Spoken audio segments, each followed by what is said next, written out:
Welcome back once again to Kevin Pollak's Chat Show. I am, as always, Chat Show. Happy holidays, and to you,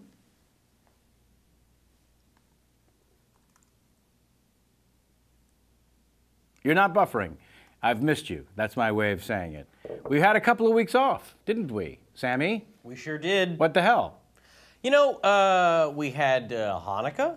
We had Thanksgiving. We celebrated the genocide of the Native American. Absolutely. We celebrated the Jews underestimating the amount of oil they had. Which, by the way, was it really a miracle? Or did we just, is it possible? It was just somebody eyeballed it and went, I don't know, like a day? And 8 days, thousands of years now, presents and chocolate gelt. We read the story aloud at Thanksgiving because my mother had swiped that Jewish calendar from the Roland Rye Deli the day prior. That's exactly right. First of all, they were free. I know that's hard to believe, and in fact, in the Guinness Book, but they were giving out free calendars at the Jew Deli. Yeah. Yeah, that's right. I said the prayer when we lit the candle. We said a prayer, then Joe was like, and what does that translate to? And I said, I have no idea. Good job. I memorized the Hebrew, and now you're on your own. Yep. But then, yeah, so Ma Fox. Rana got her calendar from upstairs. And Jaden, we're here for the Festival of Thanksgiving Lights, as it was known, and not again for 78,000 years. I don't know why this is a thing and everyone keeps harping on it. You know, it's like one of those 11, 11, 11, 11 things. Is that what it is, Sammy? We're lucky we were here for it. That's all. Yeah. Oh, gosh, I do remember 12, 12, 12. Wasn't it the best? 13, 13, 13 for some reason. It's not going to be the same. It doesn't work. It's just not going to be the same. Sammy, you went home for the holidays. I did. I was in New York working and then just stayed because why not? Oh, well, fans of this show know that you are in New York working because we, in fact, talked of you. Oh, dear. In your absence. Oh, and that's then your right. brother Max texted me. Your brother Max was kind enough to get word to us through you. There it is. Oh, yeah, and then you started texting me. Yes. You were not watching. I could not make it to the computer. I could not make it to a computer. I could not make it to a computer. Because it's 1994? To watch live. Why exactly? I had to watch in the aftermath. With the family? With well, they watched live. Yeah, and they're watching now. You sent me a nice Simpsons quote. They are watching now. You sent me a Simpsons quote. I just don't remember which one. That's all right. I'm glad we did some forensic work on this. The fans need to know. Thank God. So are you still, in fact, a person of interest? I think that's what all the viewers and listeners are dying to know. As of present, I'm not. As of present, I'm not a person of interest. But you are to us. But you are to us. You never know. Don't ever forget that, you son of a bitch. We were just in the Park City for the Waterkeeper. We sure were. Fundraising weekend, which is still going on right now if you're watching us live. Are you watching us live? Are you? Write to us at kevinpollackschatshow.com, you son of a bitch, and let us know how you do the show, as it were. I usually, which I did again on this one, tweet a clickable link to watch us live on the YouTube. But are you catching us on Earwolf, on iTunes? How does this happen for you? Please let us know. And you know what? Don't break a nail, but maybe subscribe. Would it fucking kill you? On the YouTube and the iTunes and the... Okay. I just put myself to sleep with that little pitch. If you enjoy our theme song by the great Brian Tyler, where's my notes on this? What, are you reading that for the first time? It looked like I forgot his name, but I made a note to write to us about your submission. I'm going to start taking some submissions for a new theme song. Don't tell Brian Tyler. He's got awards. Then he's going to start charging us. And then he's going to start charging us, right. What was the latest giant movie he did? Was it the Fast and the Furious? Well, he does the Fast and the Furious franchise. Right, so but he did one of the big Iron Man or Star Trek. He did Iron Man 3. He did Iron Man 3. This guy is huge, and he did our little stupid theme song. What's a great theme song? What are you screaming, Josh? Thor. Oh, he did Thor, the sequel. I forgot that Josh is his biggest fan. I'm trying to figure out when I stopped going to see those movies. Yeah, I lost it. I think Avengers was the one that lost me. And when this thing was happening, this was the this was the enemy. I'm sorry, I'm one of those. Really? I did not care for that movie either. Where are the stakes? And I went because everyone's like, it's great. And I'm like, no, this is too long. I'm bored. What's going on? I only like Iron Man and the Hulk. Well, we told Favreau to his face how much we loved the first Iron Man because he brought humor and humanity to the character. I bet you like smaller movies about people and relationships. Which brings us to our guest today. Here it is. Nice segue, Sammy. Thanks, buddy. I've known this man for longer than either one of us cares to remember. As far back as the stand-up comedy world of the early to mid-'80s, the Gold Rush. as the kids look back on it and call it now. I fondly remember the time he was kind enough to let me actually stay in his home in the Boston area, which I quickly sequestered myself into one room to masturbate, which we didn't need to discuss here today. We can't go into it if you want. Please welcome Bob Goldthwait. How are you, sir? I'm great. I actually found those magazines. Oh, I know you did. I know. It became a really weird story, but we won't get into that. Thanks for having me on. It's very nice. Now, I noticed that I wore the wrong hat. Because you're blending? Yeah, it just looks like I have I have no skull. We've done a little Hannibal Lecter work. Yeah, maybe I'll go MOH. What do you think? Well, we'll have to bring in Sam with some powder. Yeah, maybe we'll might keep signal ships at sea, as Don Rickles likes to say. Okay. I'll go like this. There we go. No, you know what? There's some depth now. There's a little depth. Yeah, there's a little light. We'll get a little bounce. I want a key light for my hat. By the way, this monitor is not... it's not accurate? Oh, no. It's a whole nother show? Every guest that comes in says, oh, I don't look like that, do I? And the answer is no, thankfully you don't. Yeah, it's blown out in that monitor. So I would like to, we don't go in any sort of order here, so I would like to jump to the present, if you don't mind, because I am very fascinated by your latest film. Are we at 5 now? Is this your 6th? It's 6, but wait, what are numbers? They're numbers. No, whatever. But no, it's 5 that I wrote and directed, and then 1 that I did for Comedy Central that was a group thing. So. Right, that was the Windy City one? Yeah, Windy City Heat, yeah. So the new one is called Willow Creek. Willow Creek, yeah. That's the town that's near where the Patterson-Gimlin footage was shot in '67, which is the famous footage of Sasquatch walking through the woods. What's the genesis of this one? The making it? Yeah. Well, I went up to the town, and I actually initially thought I might do like a Christopher Guest kind of movie set at a Bigfoot convention. And then when I met these folks, I am fascinated with Bigfoot, first of all, but I thought like to make fun of them was really low-hanging fruit and kind of mean. Not that Christopher Guest movies are mean, but you know what I'm saying? It's like, as far as like a subgenre or subgroup that people cut slack or would say, hey, what are you guys about? You know, it goes like Comic-Con people, Ren Fair people, Al-Qaeda, and then Bigfoot people. You know what I mean? Like, people really don't go, hey, tell me more. So, you know, I went to a convention, and there was this guy. Most people in the Sasquatch community believe Bigfoot has a flat head, not a pointy head. That is some Spielberg bullshit. Harry and the Hendersons. Yeah, they're very upset about Harry and the Hendersons. Of course they are. And so this guy had most people are, I think. A guy had a cardboard cutout of a pointy-headed Bigfoot, and this other dude walks over and goes, "You disgust me." And he goes, without what? humor or... Oh, yeah. He goes, look at that head. He goes, really? I've seen Bigfoot 3 times, and you're never going to, because you smoke. So Bigfoot hates cigarette smoke. And then also at that same convention, there was a keynote speaker, and before he went on, one guy mentioned UFOs, and about a fourth of the room went, ugh. Like, who invited this nutcake? So I thought I'd make a movie that would be that, and then I just thought, you know, that didn't interest me. And then, you know, found footage is played out. You know, I always think, like, who found this footage? Who said, hey, I'm sorry your family got raped to death, but I think if I recut it, I think there's a tremendous picture here. You know?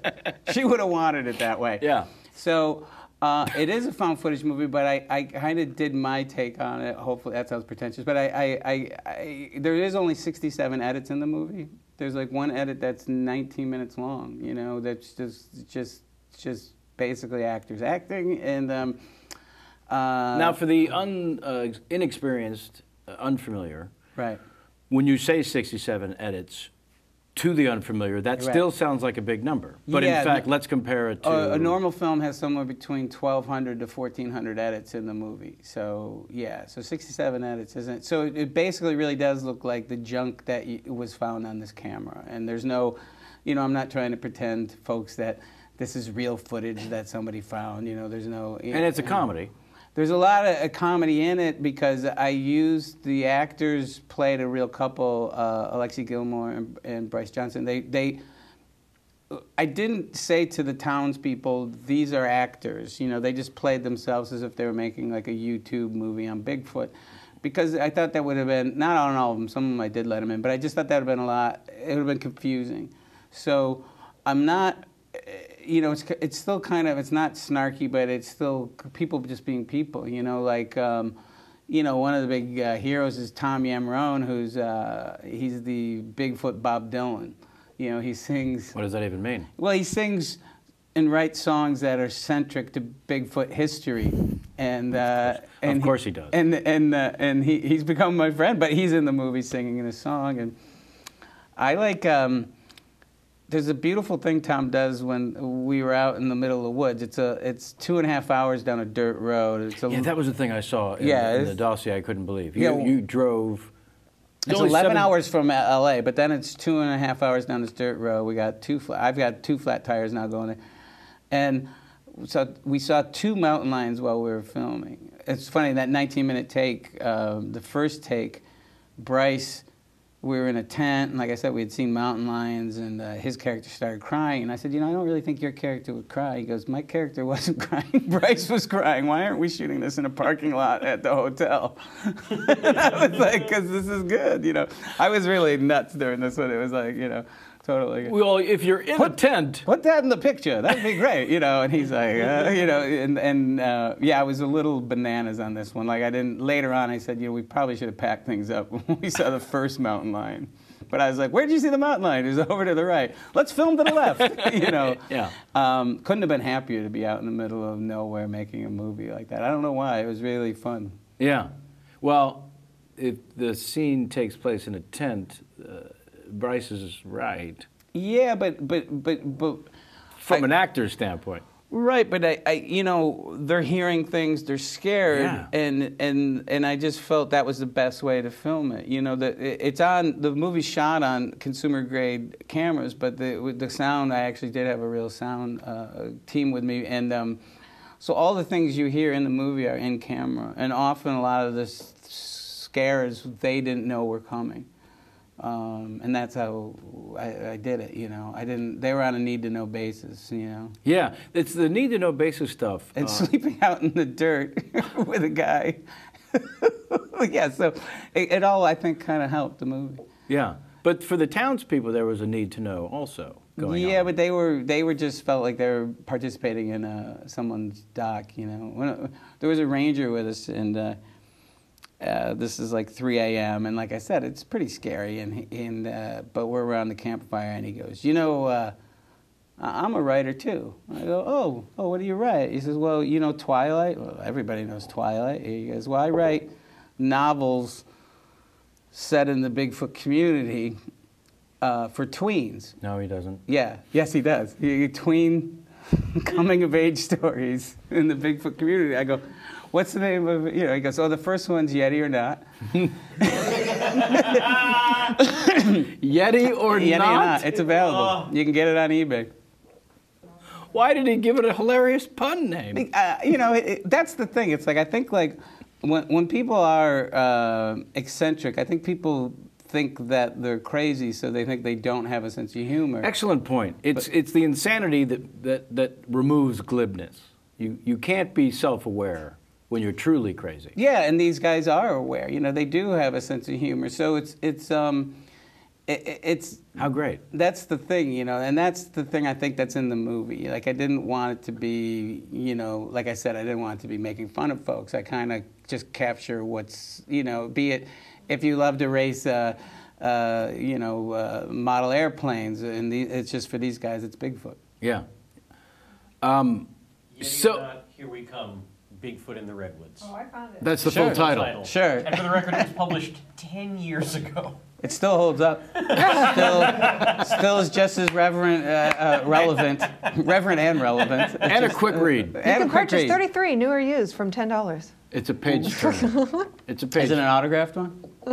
This one does not appear to be. It's just on Amazon. Oh, yeah, go to eBay. Go to eBay. Get me a signed copy. Get the autograph copy. Please. Ranger Robert. What are we talking about? Oh, wait. This is part of it. This is part 2 in a trilogy. When is part 3 coming? Yeah, well, it's just like Twilight. Yeah, there's the Bigfoot mystery, the adventure begins. Yeti or not, here we come, Bigfoot in the Redwoods. And Operation Redwood Quest, the search for answers. Yeah. Dear Lord, this man's a genius. What's his name again? Robert Lederman. Lederman. It's not leader, but with a T, yeah. Wow, fantastic. Maybe I figured out what I'm doing the next. I was going to say the next 3 years, but my movies, I make them so fast. Well, yeah. So I figured out what what was the shoot schedule? Joel Murray, who was he starred in God Bless America, the movie I made before. He's Bill's brother, Bill Murray's brother.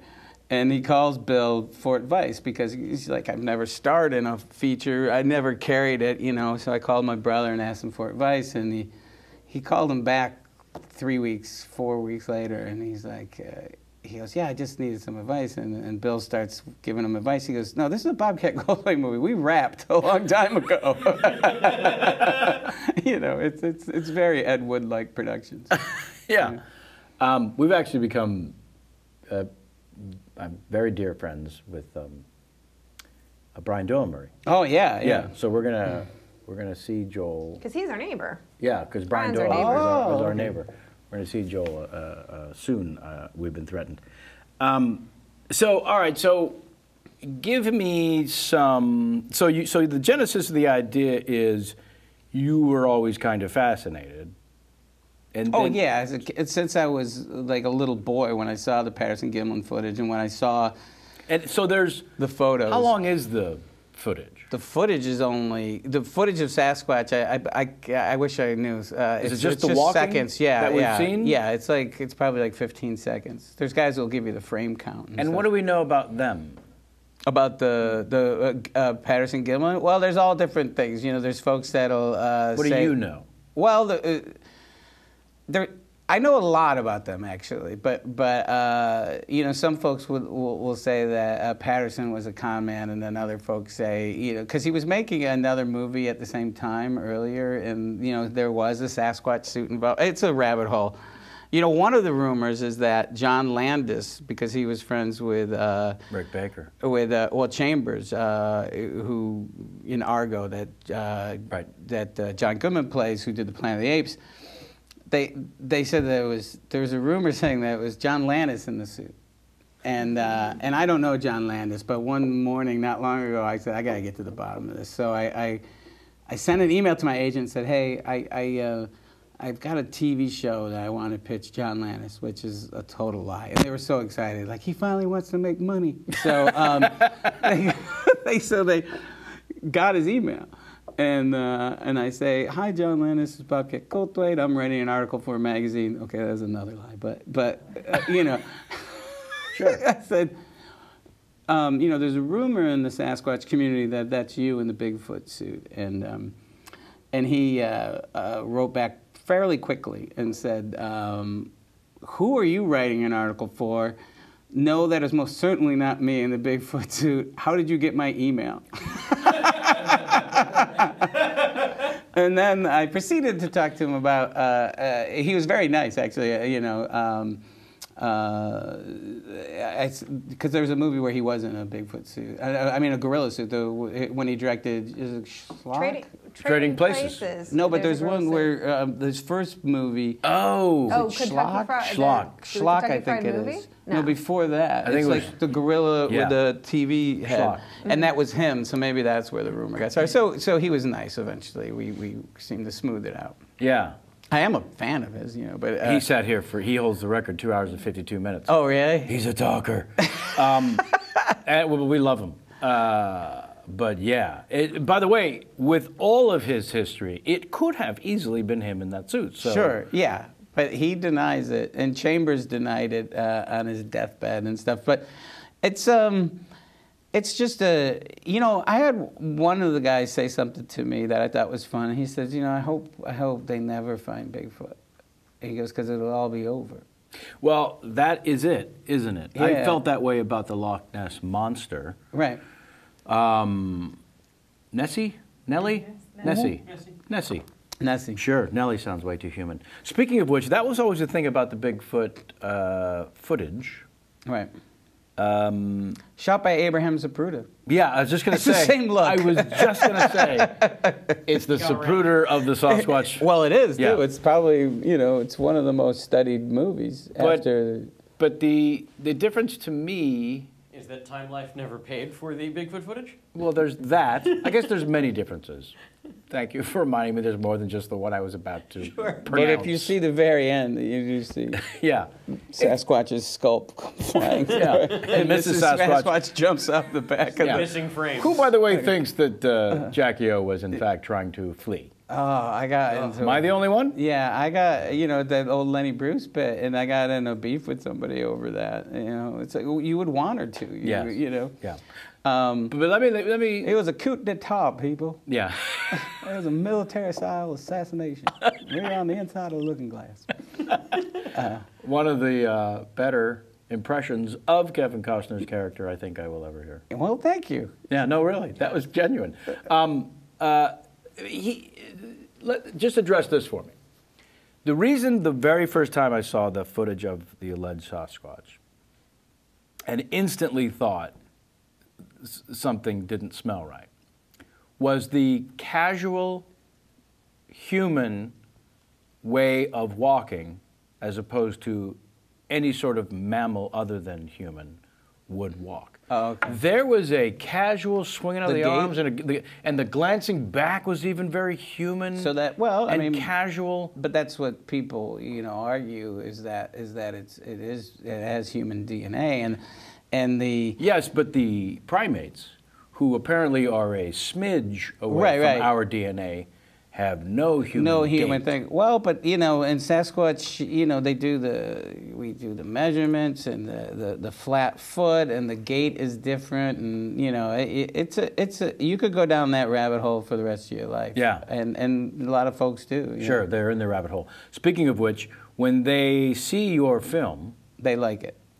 That's been the response. They don't... Yeah, I was very nervous. I had a thing I called the believer screening. Great. And I was like, well, this is where the rubber hits the road. And, a guy in camo stands up. He said, Mr. Goldthwait, this is the best Bigfoot movie since the Paris and Gimlin footage. And they all cheered. And there's a huge... Yeah. Oh, how great. So I was happy. Like I said, I didn't want to make a movie that poked fun at a group of people that were already pretty made fun of. Right. But, and that was something, when I came up there, when I came up to Willow Creek, they were very nervous about that because I'm a comedian and I'm making a movie, and so, but I'm happy that they like it. Yeah, I mean, if the Shakes the Clown guy is coming to make another one of his movies, yeah, that's all they know. Well, I find clowns will like Shakes the Clown, but really the weird thing was I was trying to make fun of us. I was trying to make fun of comics, and not a lot of folks ever pick up on that. Yeah, I read in the dossier research actually that you recently had attended a screening honoring your film, and you part of you wanted to say the moment in this SNL sketch when Shatner's career and life completely changed, by the way. Yeah. When he owned that one moment. yeah, it's true. You people, get a life. Yeah. I mean, but it was a little bit like that. But you can't. I was like looking around, and there's people dressed up as women or sexy clown whores, and there's people who've got Tom Kenny's dialogue memorized, and we were like, Tommy leaned over to me and he goes, what the fuck were we thinking? I said, I don't know, what is this movie about? but I have noticed that with the movies I make, that they eventually find an audience, and that audience is very protective of it, which is nice, but it becomes theirs more than mine at that point. Right. Well, that is one of my questions, which is how people find out about your films, because you're making them for coffee and donuts in no time at all. We're going to get to that decision-making process, but therefore, one would believe that there's no P&A budget. And there's the festivals where these films get bought instantly with some pretty amazing track record. But even the people who are buying them are not spending any money to let the rest of us know that these films are... Yeah, it's the old joke, man, my movies escape more than get released, Yeah, folks don't. I mean, they learn about them through when they become digital media. You know, when they are on Netflix and iTunes and things like that. And I think in this part of my life, I'm really trying not to prove anything, and I'm not trying to make a career. So I'm more concerned with just making them. It's kind of back when we started, and we just wanted to see if we could do 5 minutes of stand-up. You know, Yeah. So it's like I'm at that phase. You know, and fortunately, I do have stand-up. You know that. I joke, but it's true. You know, it keeps me off of reality shows. You know, I get asked to do a lot of reality shows, sure. and I go and do my stand-up. That helps pay my bills, and then I make about a movie every year, a movie a year and a half. You know, and some of them have a little bit more money, but. Like we were discussing earlier, I kind of don't wait for anyone to give me the green light. I just kind of just say, well, we're going to start. And it really does work that way in a weird way. You know, you just pick a time. And I should say, I do work with some folks that have been kind and supported me enough over the years, Darko Pictures, and I still will be working with them. But you know, I tell you, you know, the first one, though, we shot it in like 13 days, I think, with a crew from Craigslist, you know, and it cost $20,000, which is a lot of money, but that was Sleeping Dogs Lie? Yeah, and then I ended up at Sundance, which was I didn't expect that at all. To get accepted. To get accepted, yeah. Let alone to get a sale domestic and a separate one international. Yeah, I tell you, when it got, I was directing the Kimmel Show at the time, and I truly thought it was Jimmy's cousin Sal who had pranked me, because he's really a genius at pranks, really is. And so it's Sundance time I got in, and then I go, okay, what's your numbers? You know, and it wasn't Sal, and I actually laid down on the ground. I thought I was going to pass out. Yeah. I know this isn't part of the show, but I think you'd appreciate this story. Super Dave used to be on Kimmel a lot when I directed it. I don't think I've ever told this story, and he's really fun to upset, because so. You have to explain that. Why he's fun to upset. Oh, because he gets so mad, and he's kind of, at the same time, he's the first one to bust your balls, but, you know. So in character or in life? Oh, in life. I see. It's Bob Einstein. It's not, yeah. So it's not Super Dave. It's Bob gets pissed. So, so he was on the show, and he was taping a pre-tape thing, and so I was like, so we had Andy Dick on the night before, and I asked Props to go get me a brand new TV and wrap it. And so I unwrapped it, and I signed a card, you know, another amazing job, Andy. Here's from your friends at the Kimmel Show. And I said, now go put this in Dave's dressing room in the corner. He wasn't in there 2 minutes. Who the fuck is Andy? Who got a TV? I've done this show 7 years. They go, oh, Andy Dick, he's so funny. He's just walking around.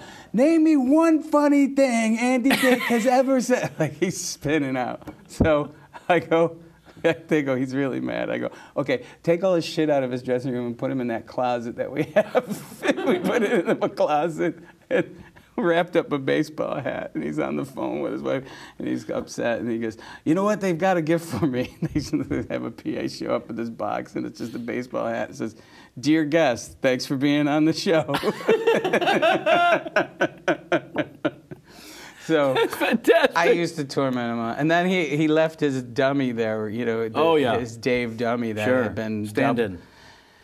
And he's very concerned about it. He goes, don't let anybody touch it. He left it in the wardrobe room, and what'd you do? Well, Sal and I got it and just did like the most filthy essays of, like, you know, this, you know, us banging this dummy all over the building, you know, its nose in my ass, and I'm like, you know, cheesecake.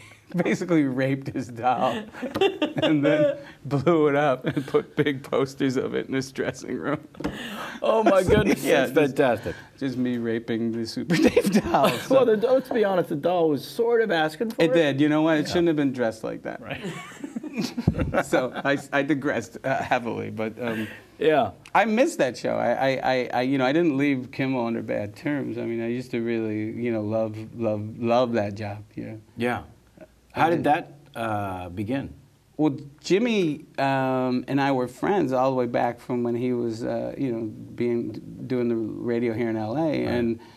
And just became friends, fast and furious. And then when he had the Man Show, he had me come on and direct segments. And by the way, I hadn't directed anything since Shakes the Clown, because I couldn't get anything going and no one wanted me. And so I really thank Jimmy for putting me on this path. And, you know, I've said it to him, but, you know, you know, when my name basically became a punchline, he was someone that believed in me. You know, he just said, yeah, I want you to direct this show, the live show.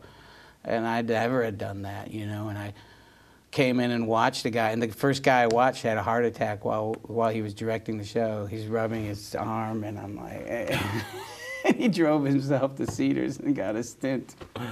And then the next day I come in to Kimmel, and I don't even say anything. I'm like, it was the longest non-conversation we've ever had. I just look at him like, you know, you want me to kill myself? What are you, crazy? You know, it's like landing a plane in Chinese, you know, but I just sat there and I learned, and it's a different skill, you know, to have multi-cameras and to direct it, but and the live. And live, I liked it when it was live, you know, and then pre-tape, and then eventually, you know, I mean, I didn't not like it, but there's something fun about a show being live. It's like stand-up when it goes, you know, it's like, sure. You know, it's fun when things screw up and you cut to them instead of trying to make everything perfect. Oh, we've done that for 4.5 years with great. Well, my favorite thing joy. was like this is the kind of thing, I don't know if I brought much stuff to Kimmel, but like, you know, there was like just a dude asleep in the audience, and so Jimmy does a joke that lays there, and I cut to this guy asleep, you know, and you know, that kind of stuff. That was what I felt I brought to the show. Right. Well, but you were there a while too. Yeah, I did over 300 and some episodes. That's crazy. Yeah.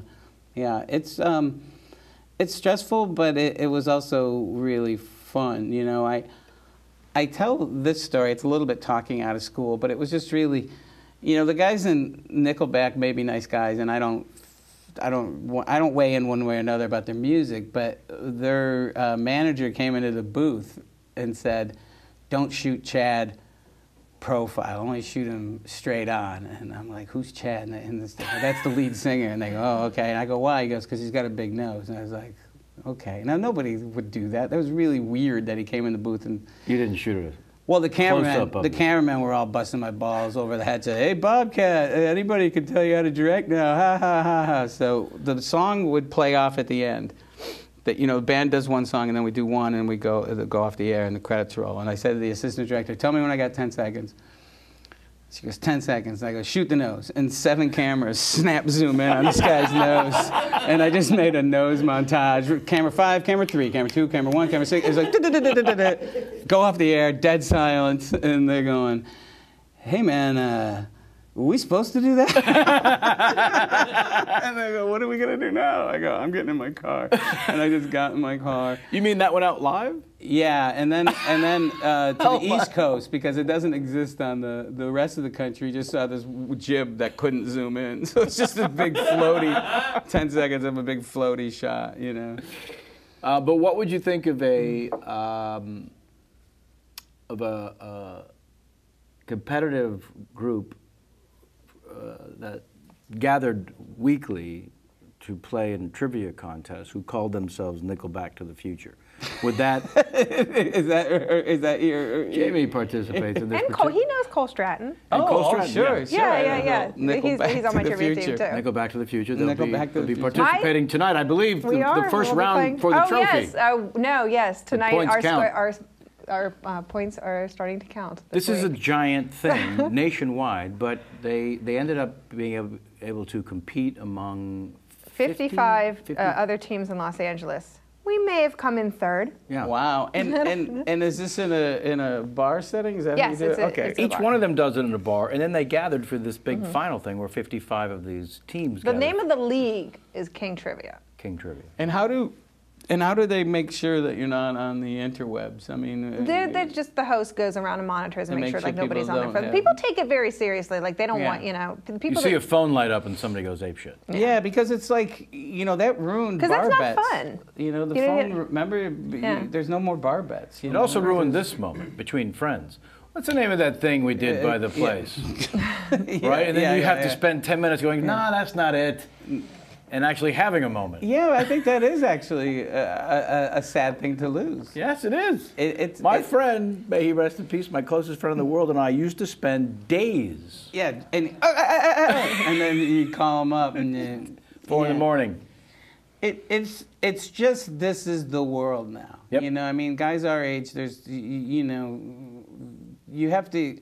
Even though I'm not on social media, I'm on Instagram. You know, you can't resent where it went, but you can acknowledge it. You know, there's a lot of guys who are just bitter towards these changes, and that doesn't.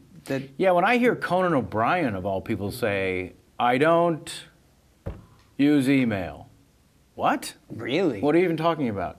Does he really say No, that? actually, it was Letterman, which makes more sense. Letterman makes sense, Yeah. but yeah, but it's. But Conan for a long time also had a thing where he said, "I can do email and that's it. I don't know how this thing." What? What are you talking about? Well, I used to, you know, the thing that changed in me, I noticed, I used to resent young people because every product was aimed for them. You know, all the movies are aimed for them, everything's aimed for them. And all of a sudden, there's this big shift is I really resent guys our age because I get on a plane and I don't know how to sit, you know, oh, the internet, how do I poop? And it's like, you're only 50, you know what I mean? It's just, it's infuriating to me. It's like, I don't know why. Why did they check out? Well, but I like the shift, though, because the kids didn't do anything wrong. The money people decided that they were the #1 ticket buying. Yeah. And also, I don't, you know, we were talking about. And they got that from the toy companies. In the studio pictures, you know, they don't upset me because I'm not in that world. Right.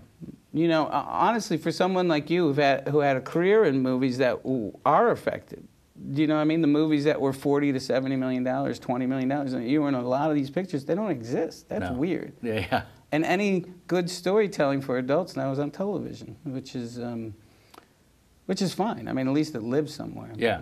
Yeah, and cable television, by the way. Yeah, like, you know, when I make... Person of interest aside. No, please. One episode in particular, by the way. I will say this. It's actually quite a good show. Yeah. Well, I guess that's a legitimate question. Spoiler alert, he did it. Yeah. No. Spoiler alert, you get to beat up Jesus. No, I definitely do not get to beat up Jesus. You know what? Jesus, glass jaw. People never knew that. Couldn't take a punch. Couldn't take it. No. He saves my hide. He saves your hide. I couldn't wait. I was on one of those CSIs, and I couldn't wait to tell people I was the killer. I couldn't wait. Everyone hated me. I did it. Yeah, I remember that one with Jeff Ross, right? Yeah, I was a comedian that killed. Yeah. Snapping it do. Literally. There was a lot of high fives in the writer's room that day. Fellas, just go to lunch early.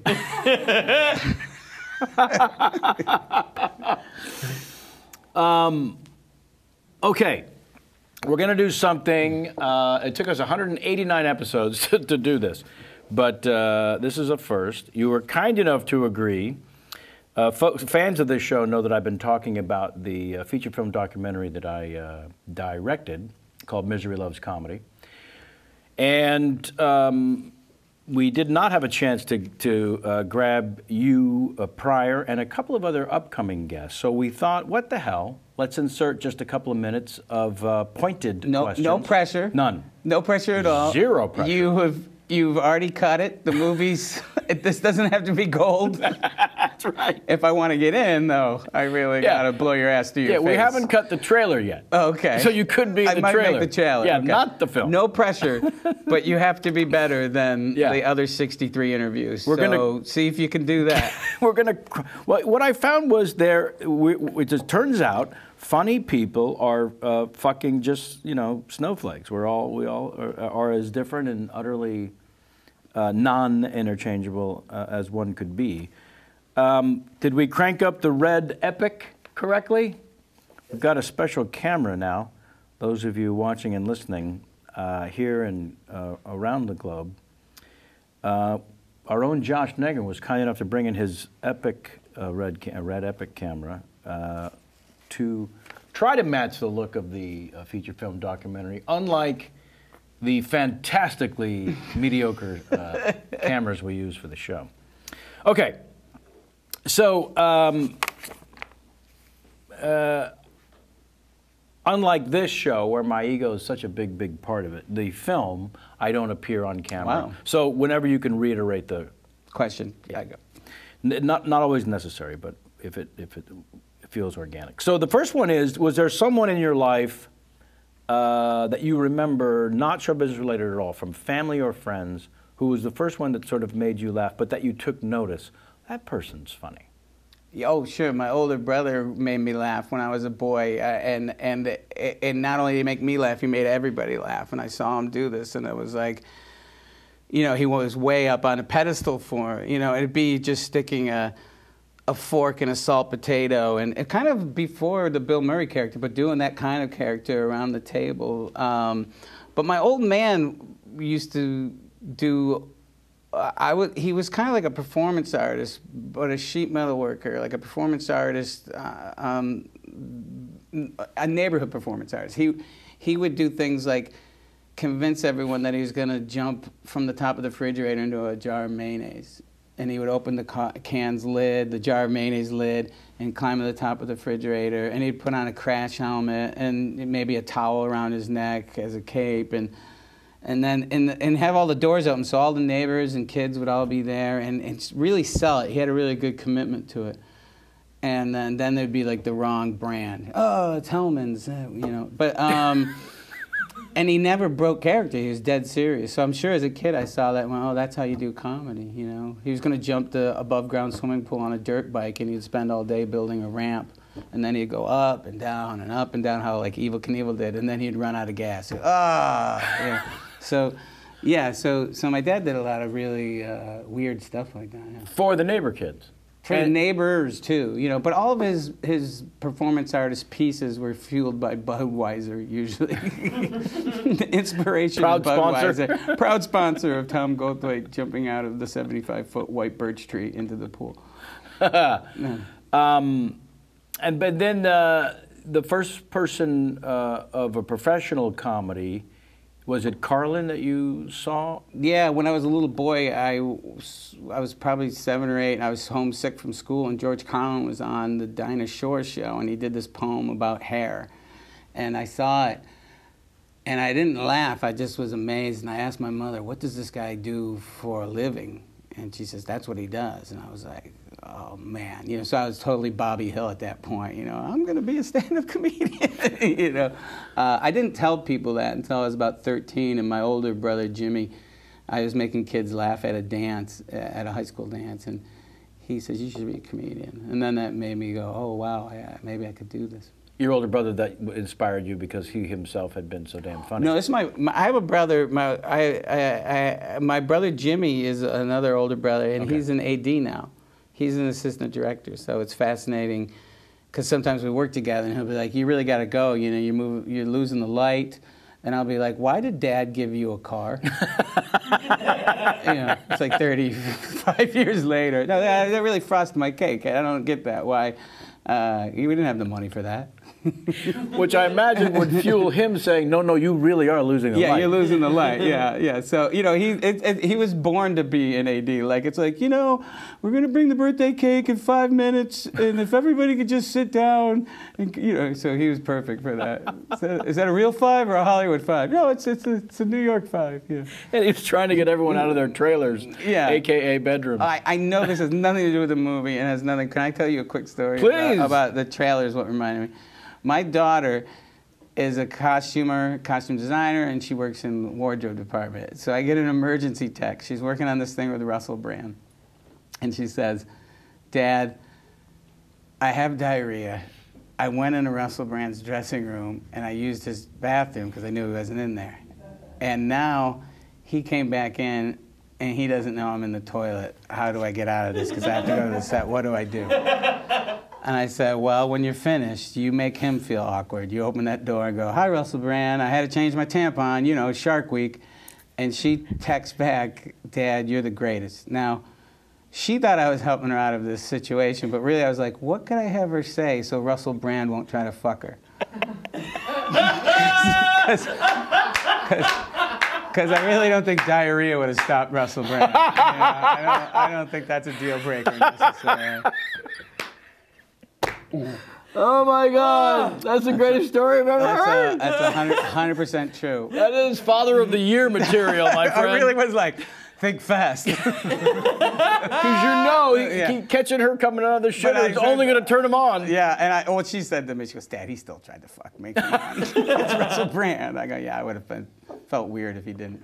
Oh, God, that's fantastic. Man, that's a 100% true story. So, but it's not what you need. So what's the next question? Buddy. Okay, so the first time you remember, having nothing to do with the profession, but the first time you consciously made the decision to make others laugh.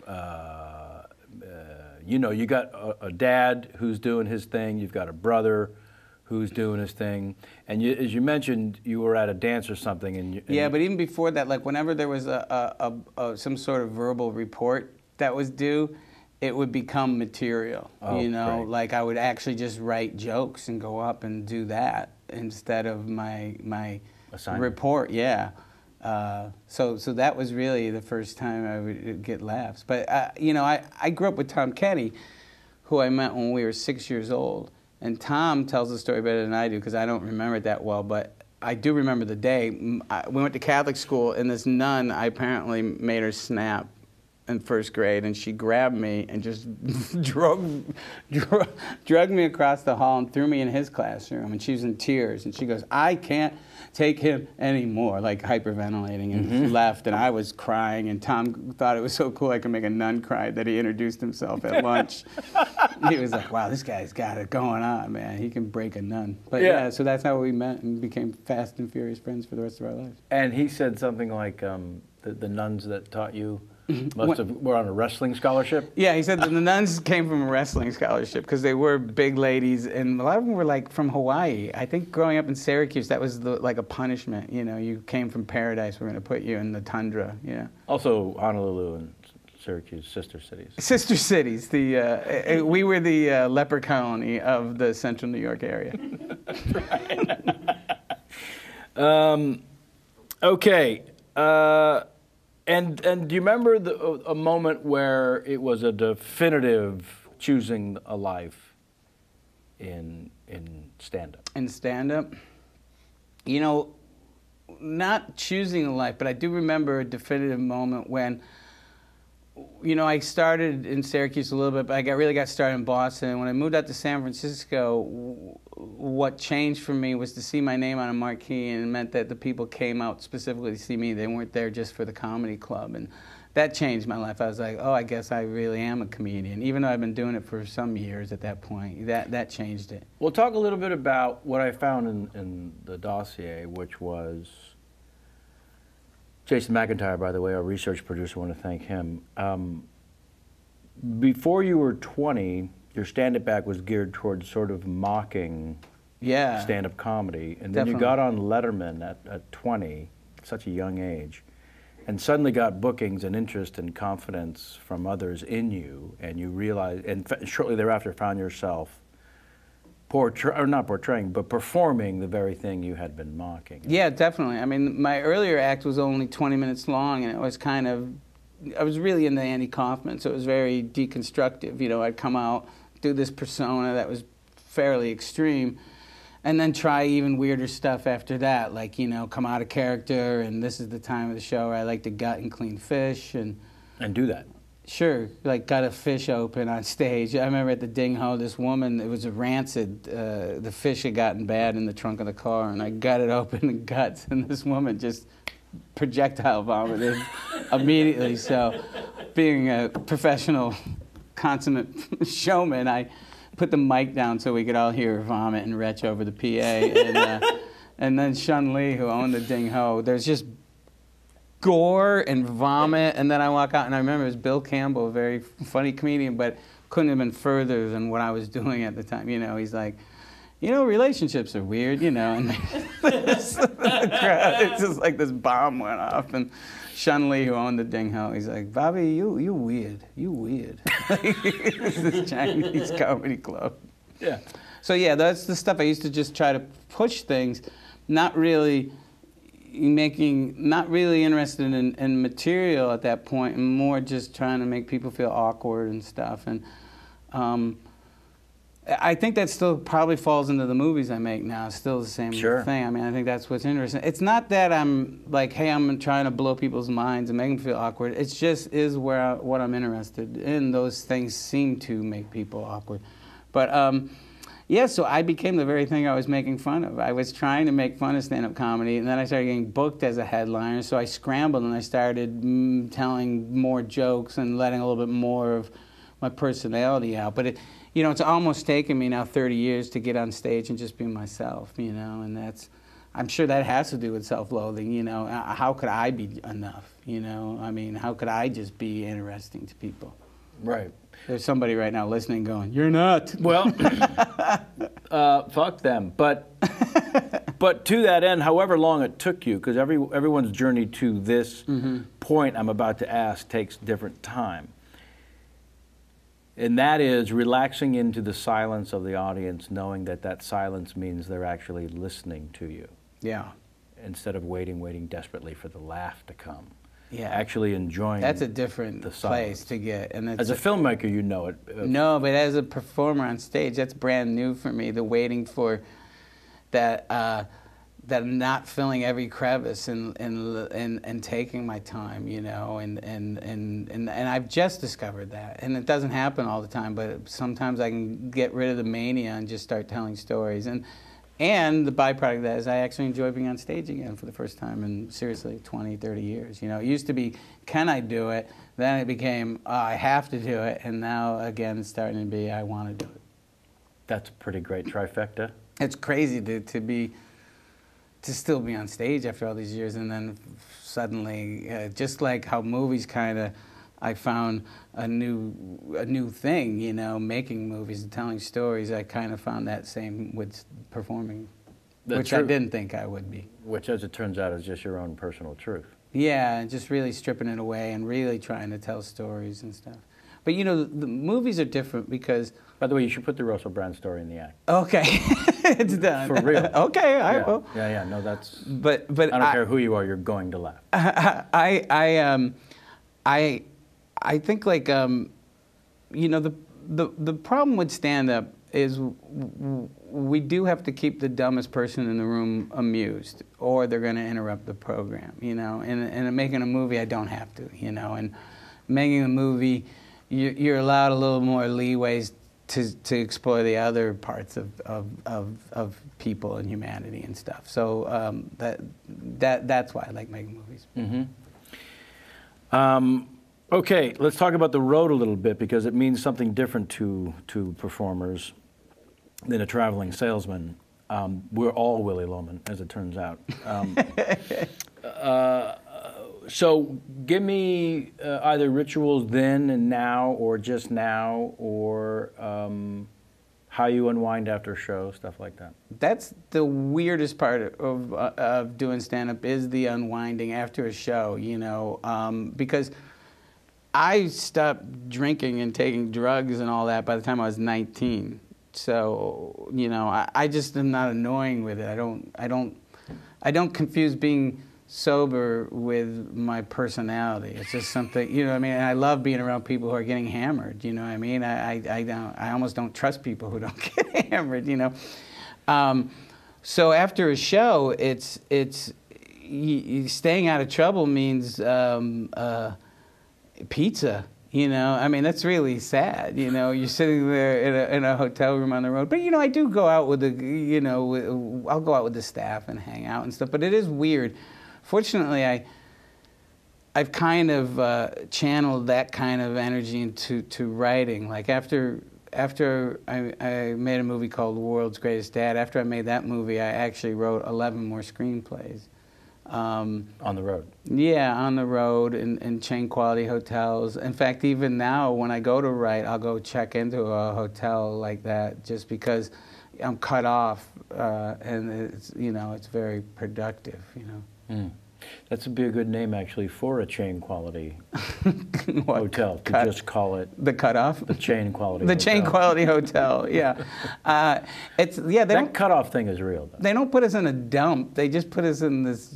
It's more of this weird beige world that we live in. That's the weird part. Yeah. I think it's funny is, you're our age, and we look at the different paths each other took. And I remember there was a series that you did that I was offered, not the same part actually, to be in it, and I turned it down, and I always regretted it, And then I come across you doing this thing, and I'm like going, oh, we're in the same place. We both discovered what we just like doing. Do you know what I mean? It was, Yeah. So I was like, oh, okay, then. It all worked out. Yeah, even if I did the show, we would both be doing the same exact thing in a really awesome way. Yeah. You know what I mean? Because for years I was like, did I mess up? Yeah, no, it's funny, those things. And I always quote Kirk Douglas, who I thought had the best answer to the never-ending, annoying question of, were there things you turned down that you regret? We all Right. get asked that. And he said, if I had taken everything that I turned down and turned down everything I took, do you know where I'd be right now? Yeah. Right here. It's true, yeah. And That's like also on the road, you know, the young comedians will be in the dressing room asking for advice. And I'm like, hey, man, we're in the same show tonight. You know, the only difference is like, I'm going this way and you're going that way. That's why we're in the same dressing room, you know. I mean, I'm only half self, you know. You know what's weird? And maybe this isn't true, but I feel that self-deprecation has gone away. You know, as we become this nation, this culture of no shame. If no one has any shame, then when you are self-deprecating, people are confused. What is this? yeah. Does he really think he's not smart? Yeah, no, they take it as sincere. Because you have to go, I'm number one, you know, don't be. And the other big thing in reality or the world now is being accused of not being real, as if that's the worst thing ever, the biggest insult. What does that even mean? Yeah. Are you scripted reality or are you non-scripted reality? Well, I get asked to do. The only one I almost thought about was the weight loss one. I go, oh, you know, I get some money and I lose a couple lbs. But you know, I get asked to do all of them. You know. I'm a Celebrity, Get Me Out of Here. Wasn't that a British show that came over here? Yeah, I think I got asked to do Celebricadabra. It's not what you think. It's magic. Celebricadabra. A Circus of the Stars, the Celebrity Fear Factor would have been good to just, you know. But I choose not to do them. Not that I'm above them, but I would rather. It's funny. I'm really in this. People don't believe you when you say this, but I'm really interested in just being behind the scenes. You know, I'm on a show being interviewed for two things at the same time, saying I really want to be anonymous, but I actually really do. You're comfortable. Oh, I love making stuff. I love making stuff with funny people, you know, because not just because they're funny, but we speak the same language, you know. To get a comedian to do something that people consider as dramatic, you know. It's awesome, you know. That actually makes me really happy. Well, you're still being creative. You're still pursuing your own creative voice. Yeah. You're working with other creative people. You're doing the exact same thing as a filmmaker, as a director, as a storyteller, and in your case now as a writer-director. You're just not appearing on camera. You're doing every single other part of that job. Yeah, and it's because that was a decision too. I said, okay, I'm going to take this serious. I don't think I have the set of tools at this point to do the job I want to do and at the same time be in front of it, you know. And the more serious I got about storytelling, the more I realized, and this isn't me fishing for a compliment, that I'm not that good of an actor. I can find people who are great actors to play these roles, and some are known and some are not. But you know, I really appreciate acting. Which is fascinating because you actually were always interested in acting. I think probably more passionate about that than stand-up. Is that true? Yeah. Yeah, because you were, you know, I remember when I first met you, you were always going to films and knew all, you know, really had an encyclopedic knowledge of movies and actors and stuff. Yeah, and Riser and Diner sort of spun my head like a dreidel. Oh, really? It was, here's a comedian who's being genuine on film, and that's it, we're done. Yeah. Then I remember that I'd seen Don Rickles and Kelly's Heroes, and right. was a dramatic actor doing funny stuff, but it's a drama. Yeah.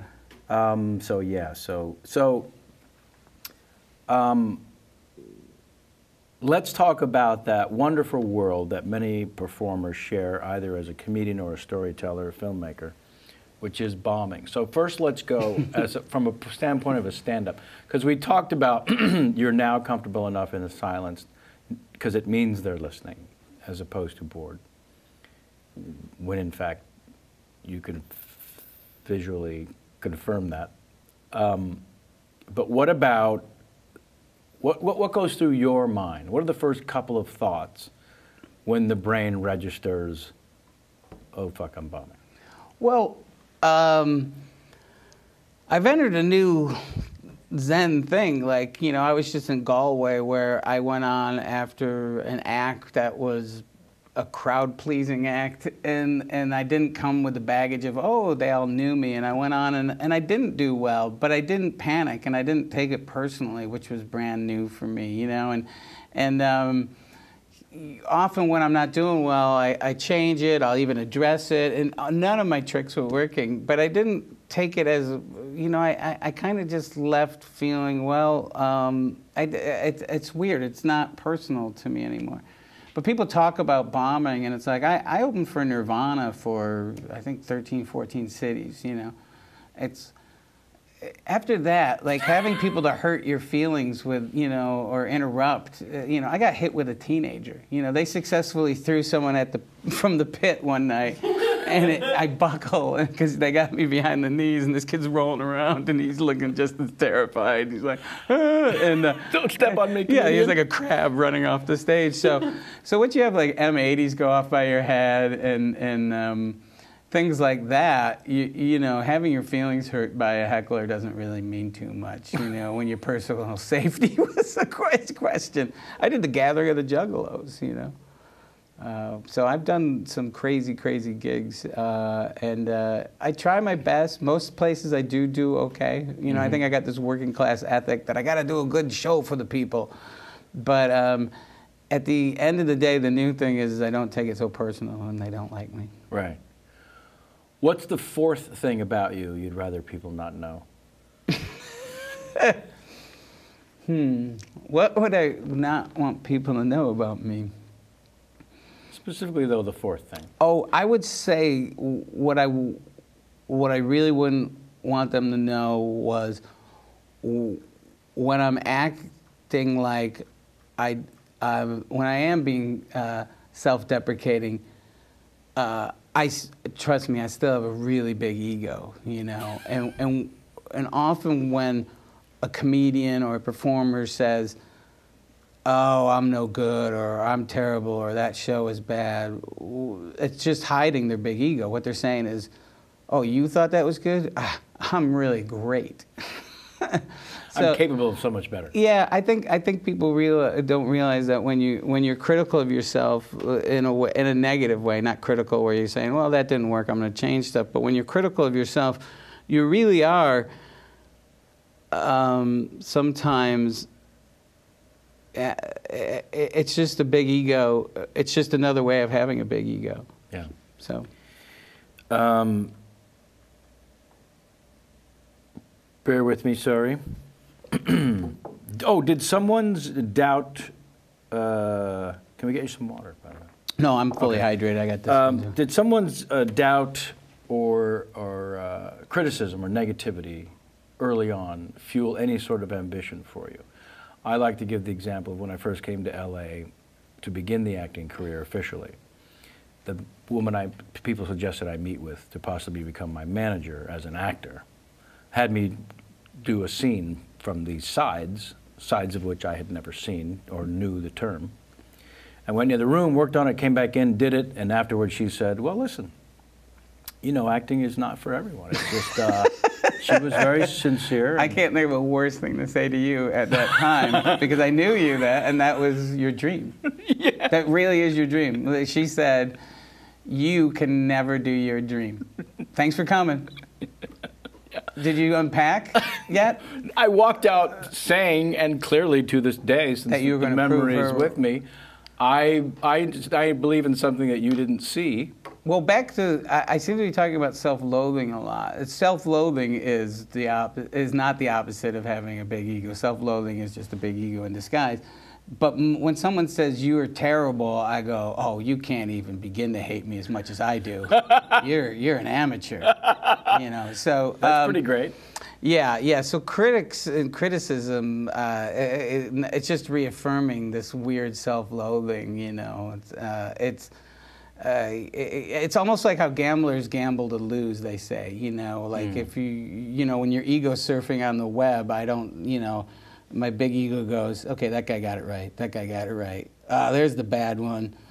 Yeah, you really got it right. So you have to just kind of let all that go. You can't get into that.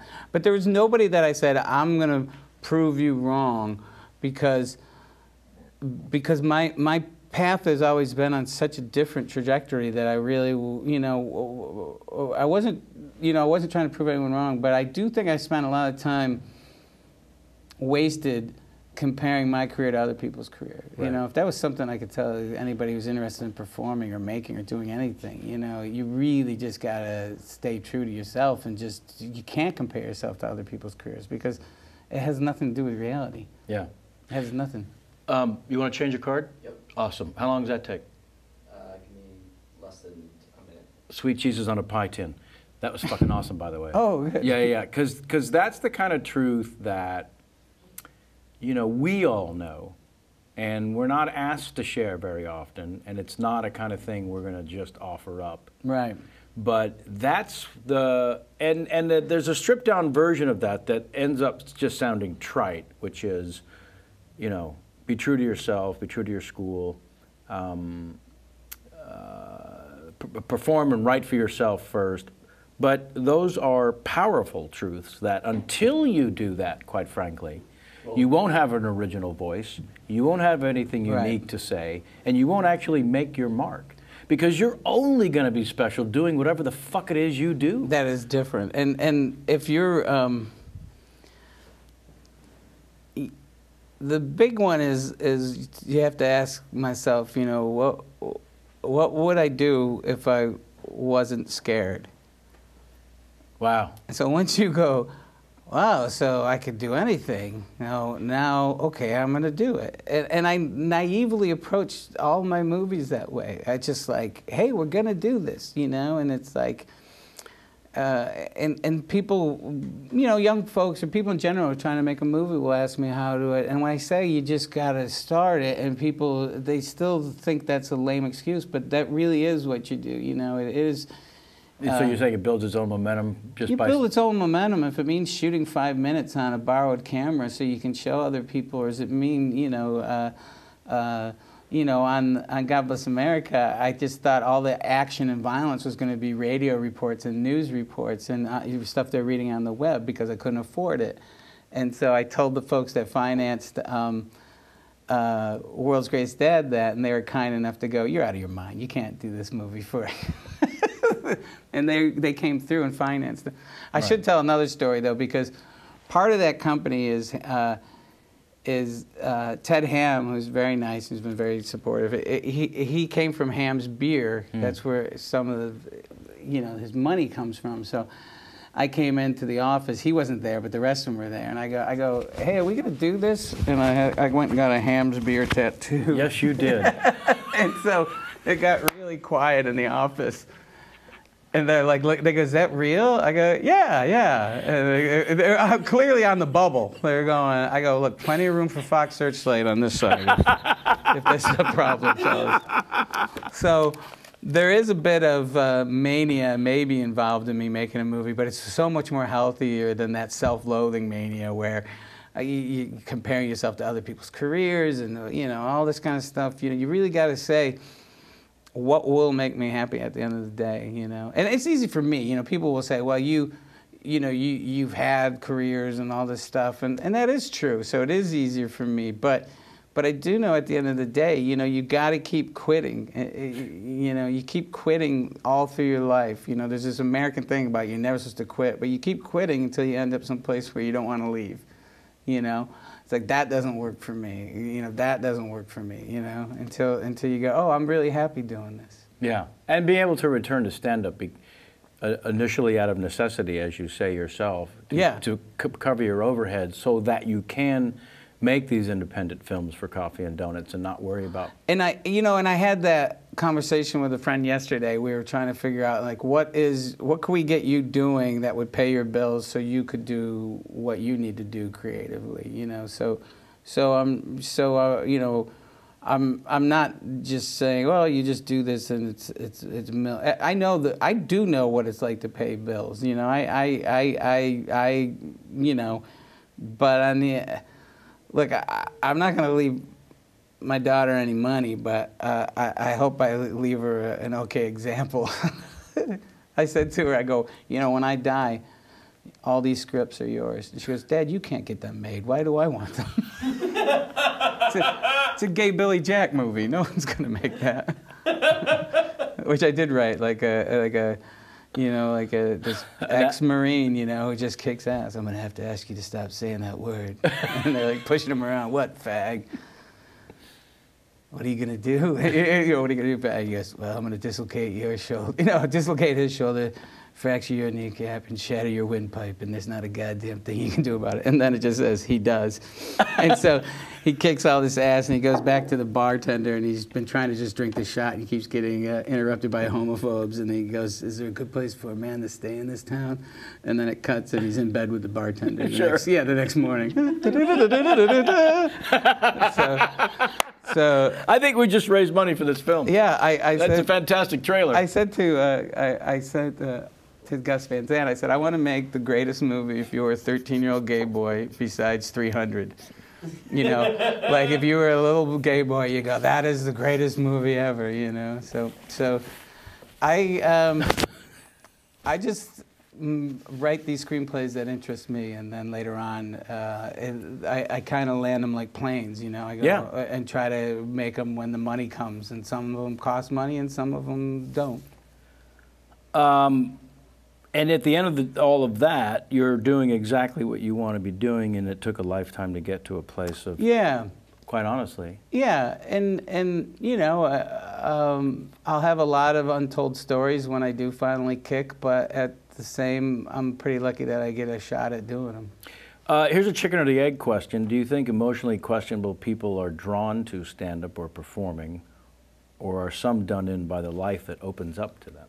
I think the flawed people are drawn to stand-up. I think this idea that strangers are going to fill this hole, or money, or women, or drugs are going to fill this hole, and I'm going to find that through stand-up, that's a flaw. But, you know, there's a street joke that always reminds me of this. Is there's a, I don't know if you ever heard this one, there's a guy goes to a psychiatrist, and the psychiatrist, he says, I'm going to commit suicide. Nothing brings me joy. There's no happiness in the world. There's no laughter. And he goes, all right, before you commit suicide, the circus is in town. There's this clown there named Bobo. Now you go see Bobo the clown, and then you come back and tell me there's no joy, there's no happiness, there's no laughter in this world. And he goes, I am Bobo the clown. So I think that's who's drawn to this thing, you know, because women will, the first thing they'll say is like, well, I'm looking for a guy with a sense of humor. And you go, well, then why aren't comedians and all getting all the tail in the world? It's because they don't want the second part of the comedian's personality. You know, it's like, I got a guy with a sense of humor and who cries while he masturbates and punches holes through the wall when he's not on Comics Unleashed. You know, people aren't drawn to the you know, the yin and yang of the personality. They're not drawn to the self-doubt. You know, that's very unattractive. So, again, I think what happens if you're fortunate, some point on this journey, if you keep performing or writing or doing any of this stuff, if you're fortunate to say, really, I'm enough? Wow, that's weird. Okay, everything's cool. Doesn't mean I'm a jerk if I accept that. Doesn't mean I'm not going to be able to make any more stuff. Cool, I'm enough? Wow, really? Okay, cool. I'm not going to fudge it, you know? Yeah. As a guy who's been lucky to have these movie experiences, you know, the cool thing about having this stuff happen later on in life, I take these gigantic mental Polaroids. You know, I'm in a film festival in Spain, and 1,400 people give me a standing ovation, you know. The old me would go, yeah, but I got to play an Indian casino next week. But the new me, while I'm not playing the Indian casino, go, wow, that was really great last week. Yeah. Yeah.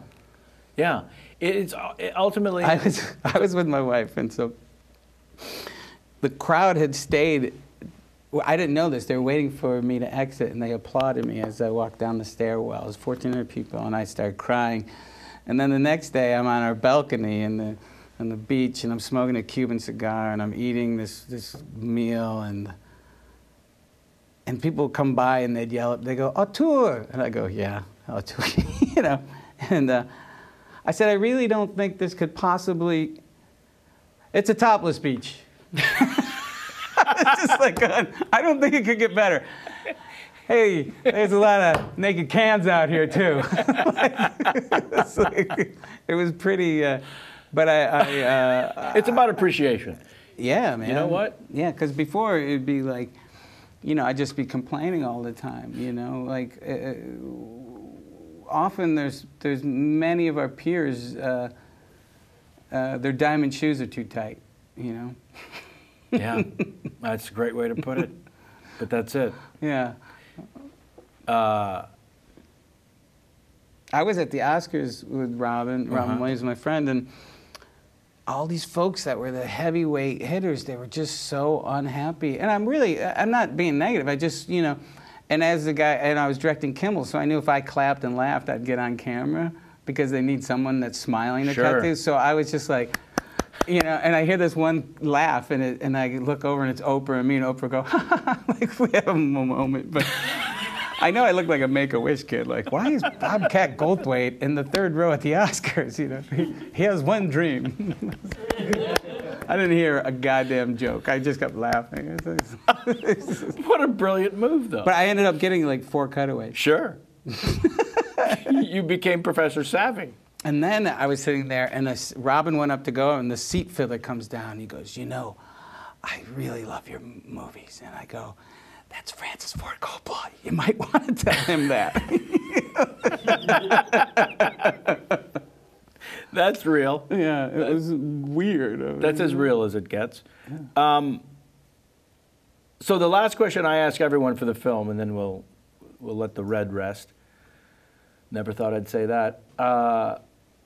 The last question I usually ask is, do you have to be miserable to be funny, which I will ask you. But prior to that, do you think you get more involuntary, knee-jerk laughter joy from someone else slipping on the banana or you slipping on the banana?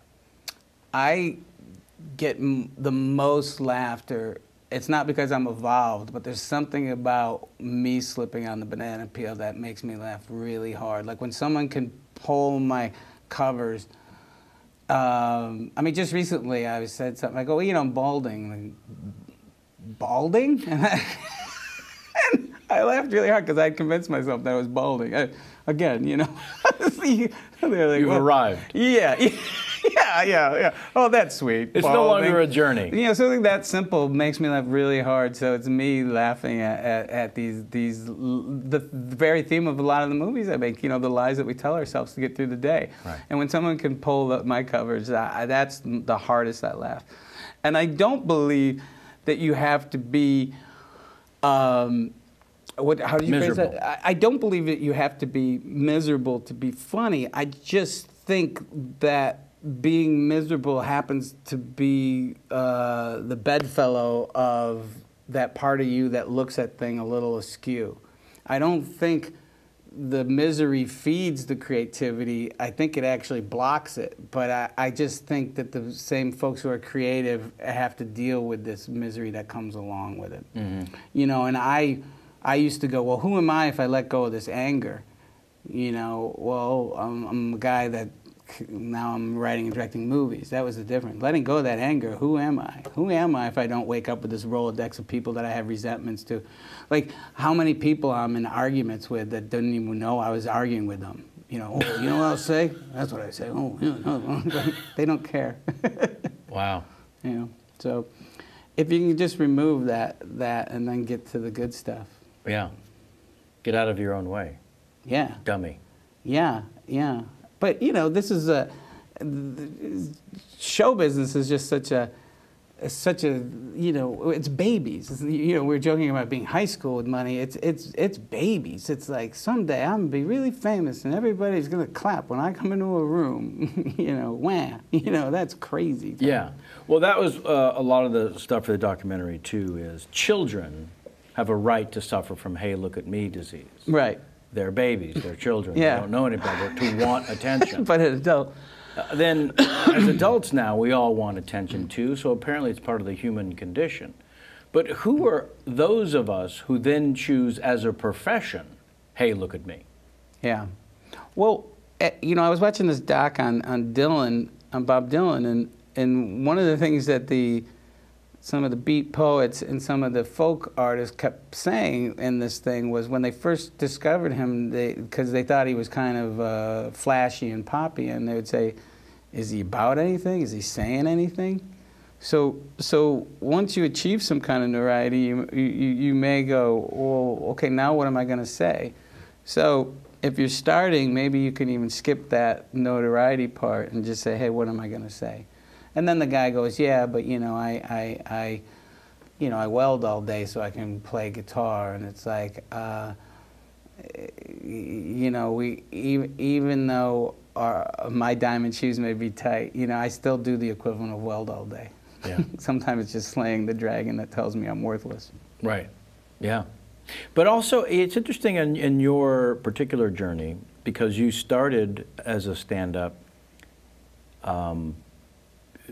doing something that you aspired to, mocking the art form, as it were.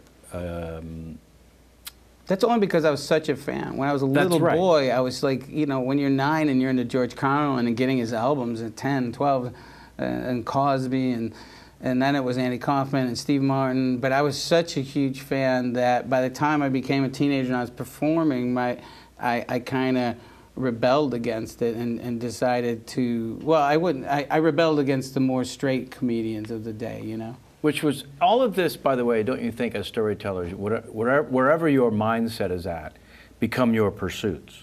You were at the teenage years. Right, oh, sure. That were organic to every human to be rebellious. Teenage years, and then the Ramones come along, and you know, I used to go to punk shows, and we wouldn't know what was going to happen.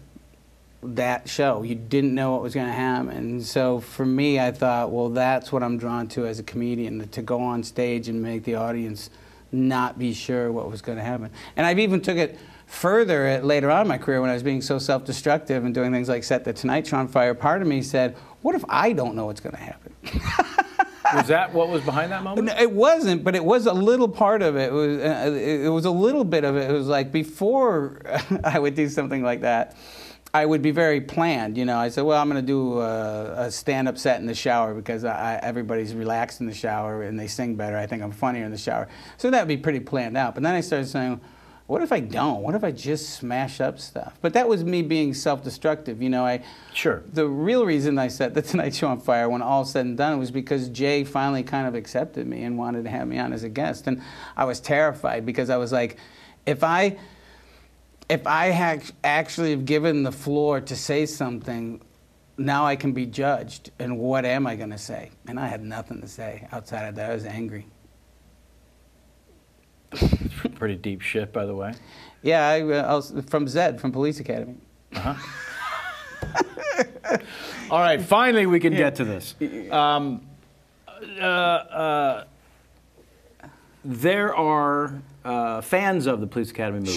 Sure. That would rather you and G.W. Bailey and whoever else still Goody, sure. Still hold special revere and regard.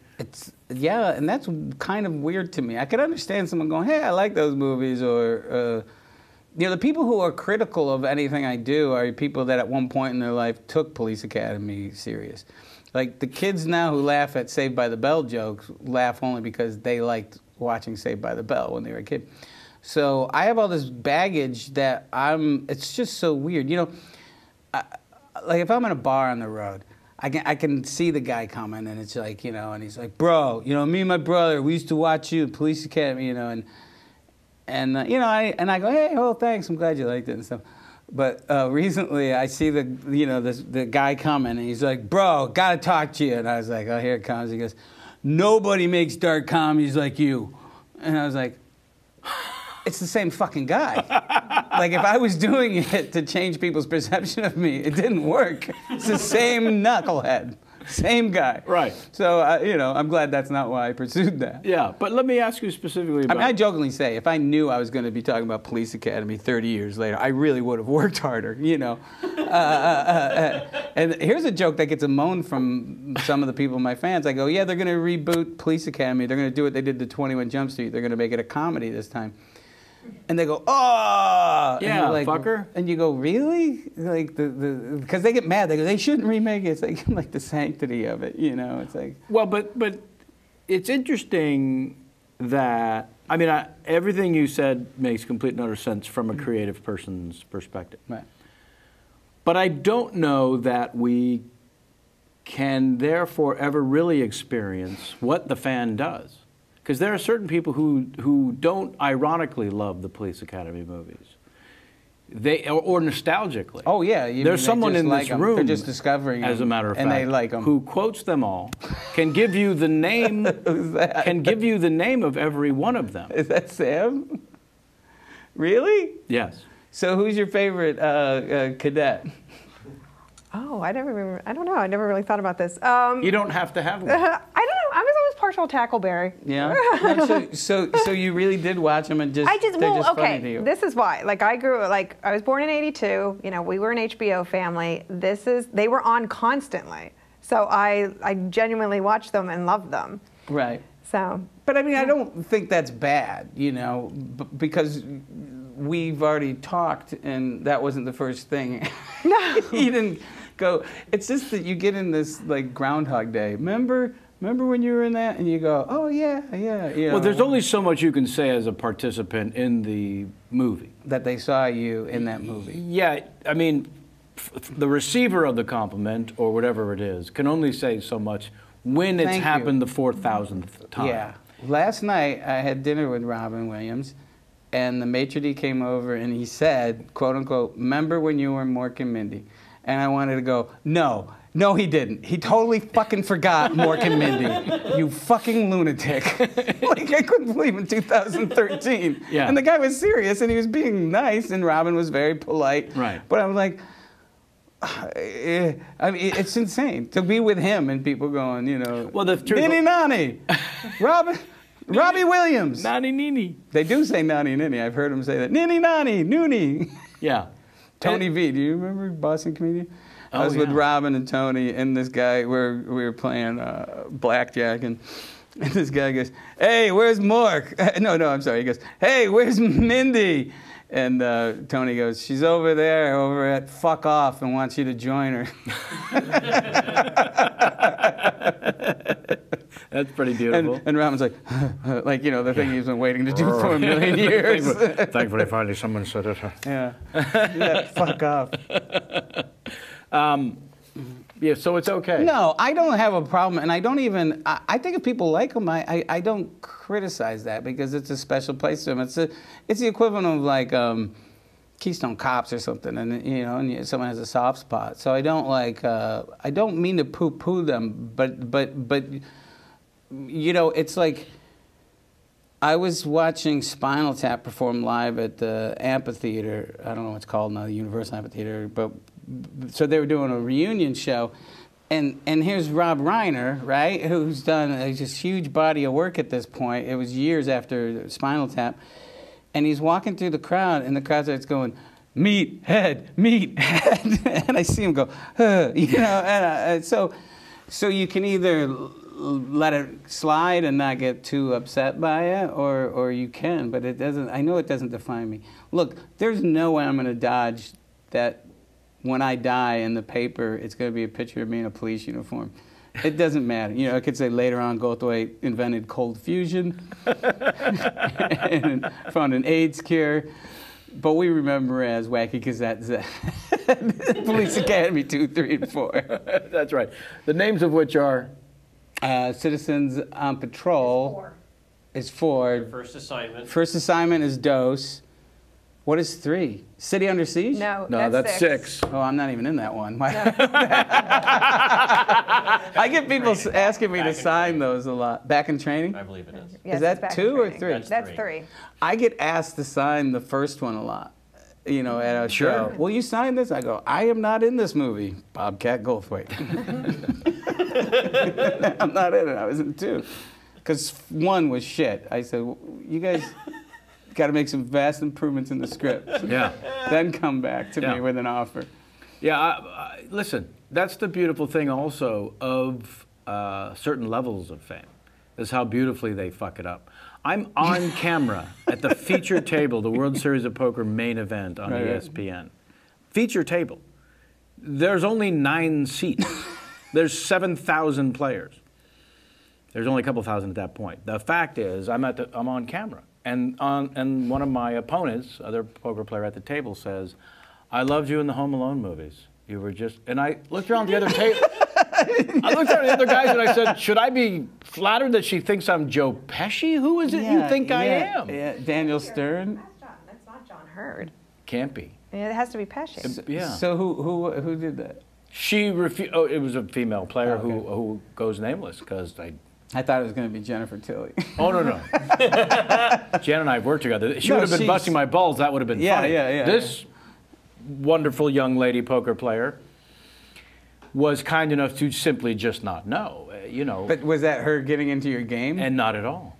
She was being very, very sincere. When the cameras went to commercial or whatever, that she, came over to apologize and blah, blah, blah. But it's the reason the name of my book is How I Slept My Way to the Middle. At some point you have to embrace your place in the sun. Yeah, and can you... I can usually guess what someone's going to recognize me from on their way. And I've now got great at naming the demographic. Yeah. I'll look at them and they'll say, "What's the thing?" And I'll go, let's see, you enjoyed me and she's all that. Yeah, yes. yeah, exactly. I played the girl's father. Yes, you did. Yeah, and I it's can do that. I'm like, One Crazy Summer. Yeah, I can tell where they're going to say it from. Yeah, it's pretty silly and funny. Again, tells me they like me and knock in the middle. I just say thank you. Well, sometimes people think I'm dead because they think I'm Sam Kinison. I had a kid in a mall go, "Oh my God, Sam Kinison, you're alive!" And I just signed the autograph because I was like, "I'm not going to take the time. I'm not going to be the one." He's dead. I'm the. I just said, "Sure, Sam Kinison." Yeah. So he went back and said, "I just saw Sam Kinison in the mall. We have a haunted Orange Julius." You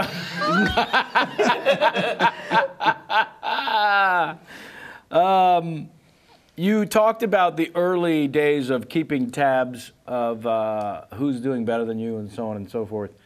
Those, a lot of that, show business has an amazing ability, almost a savant level, to convince us that if we're not keeping score, there's no way to get ahead. I think if you have any insecurity in that milieu already, you're doomed. So let's talk, if you don't mind, or if you do, let me know, a little bit about the feud that was either real or not, or fabricated or fueled by whatever mindset you had or he had. Yeah, no, Sam and I didn't get along at all, and it's unfortunate, but he was convinced that I was derivative of him, but I actually started before him. By the way. But and we had 2 different takes. Oh, I sure. mean, he would be very popular now if he was alive. I mean, he's very right wing. Very Christian, very anti-gay, and anti-gay, so on. And all that, and if you point that out that someone is those things, people assume you're against freedom of speech or something. It's like, no, I'm just saying that's what he did, and his fans like that, and not, I was always about being a weirdo, and I like weirdos, and outsiders, and I was, my politics were way more lefty and a little more all-encompassing of people, but. Sam really, he had feuds in his heads with lots of people, and I was one of them. And on Stern, they called one morning, and they said, "Hey, Howard wants to work it out with you guys." And it's like 6 a.m. I was like, "Yeah." And he's just, Sam's just berating me, and I didn't feel like arguing with him because I just didn't. You were woken and ambushed. Well, but I also didn't feel like, arguing with a drunk man is just kind of, what was I going to, I was going to win. I was going to outwit him, and Sam was going to say, "Oh, yeah, you know what, I guess you did start after me, and maybe I was a little bit influenced by you. That's why I hate you." He wasn't going to say that. So,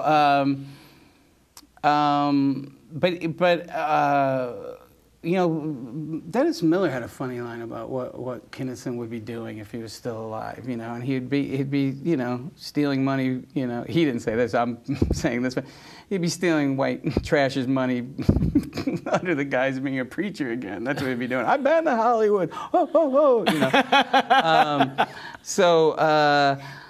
I wish I didn't have that fight because I spent a lot of time arguing, you know, in my head with him, but yeah, he perceived it as the thing. Like, one of the things is he was convinced that he didn't get a job on Scrooge because of me, and it's like, because he said that I was friends with Bill Murray. I never met Bill Murray. I just went in and auditioned. You know, they didn't want to hire him for the part that somebody else. No, the New York Dolls. David Johansen played. Right. It had nothing to do with me. I don't have that kind of time to not. I can barely get myself a job now. Why would I spend the time trying to get someone not a job? But, what kind of juice? Like, you go into an audition, you go, okay, hire me or not, but I tell you don't hire. That crackpot Sam Kinison will be a dick in your ass the whole film. You know what I mean? So that never happened. Give us a couple of minutes of your experience working with Bill Murray, if you can or will. I think Bill truly might be the funniest person I've ever been around. Do you know what I mean? It's just crazy. But one of the things, you know, we'd do a scene and he would have like 3 or 4 hysterical lines. But then it was interesting when we did Scrooge. I guess he just really kind of wanted to jettison being a comedic actor because he would pitch 3 or 4 funny lines and then go with the less funnier, maybe the less sillier. Maybe he was coming off of Ghostbusters or something. But yeah, I remember though. It's funny about the pecking order and Scrooge. There's a scene where he spins me around and then he throws me, but.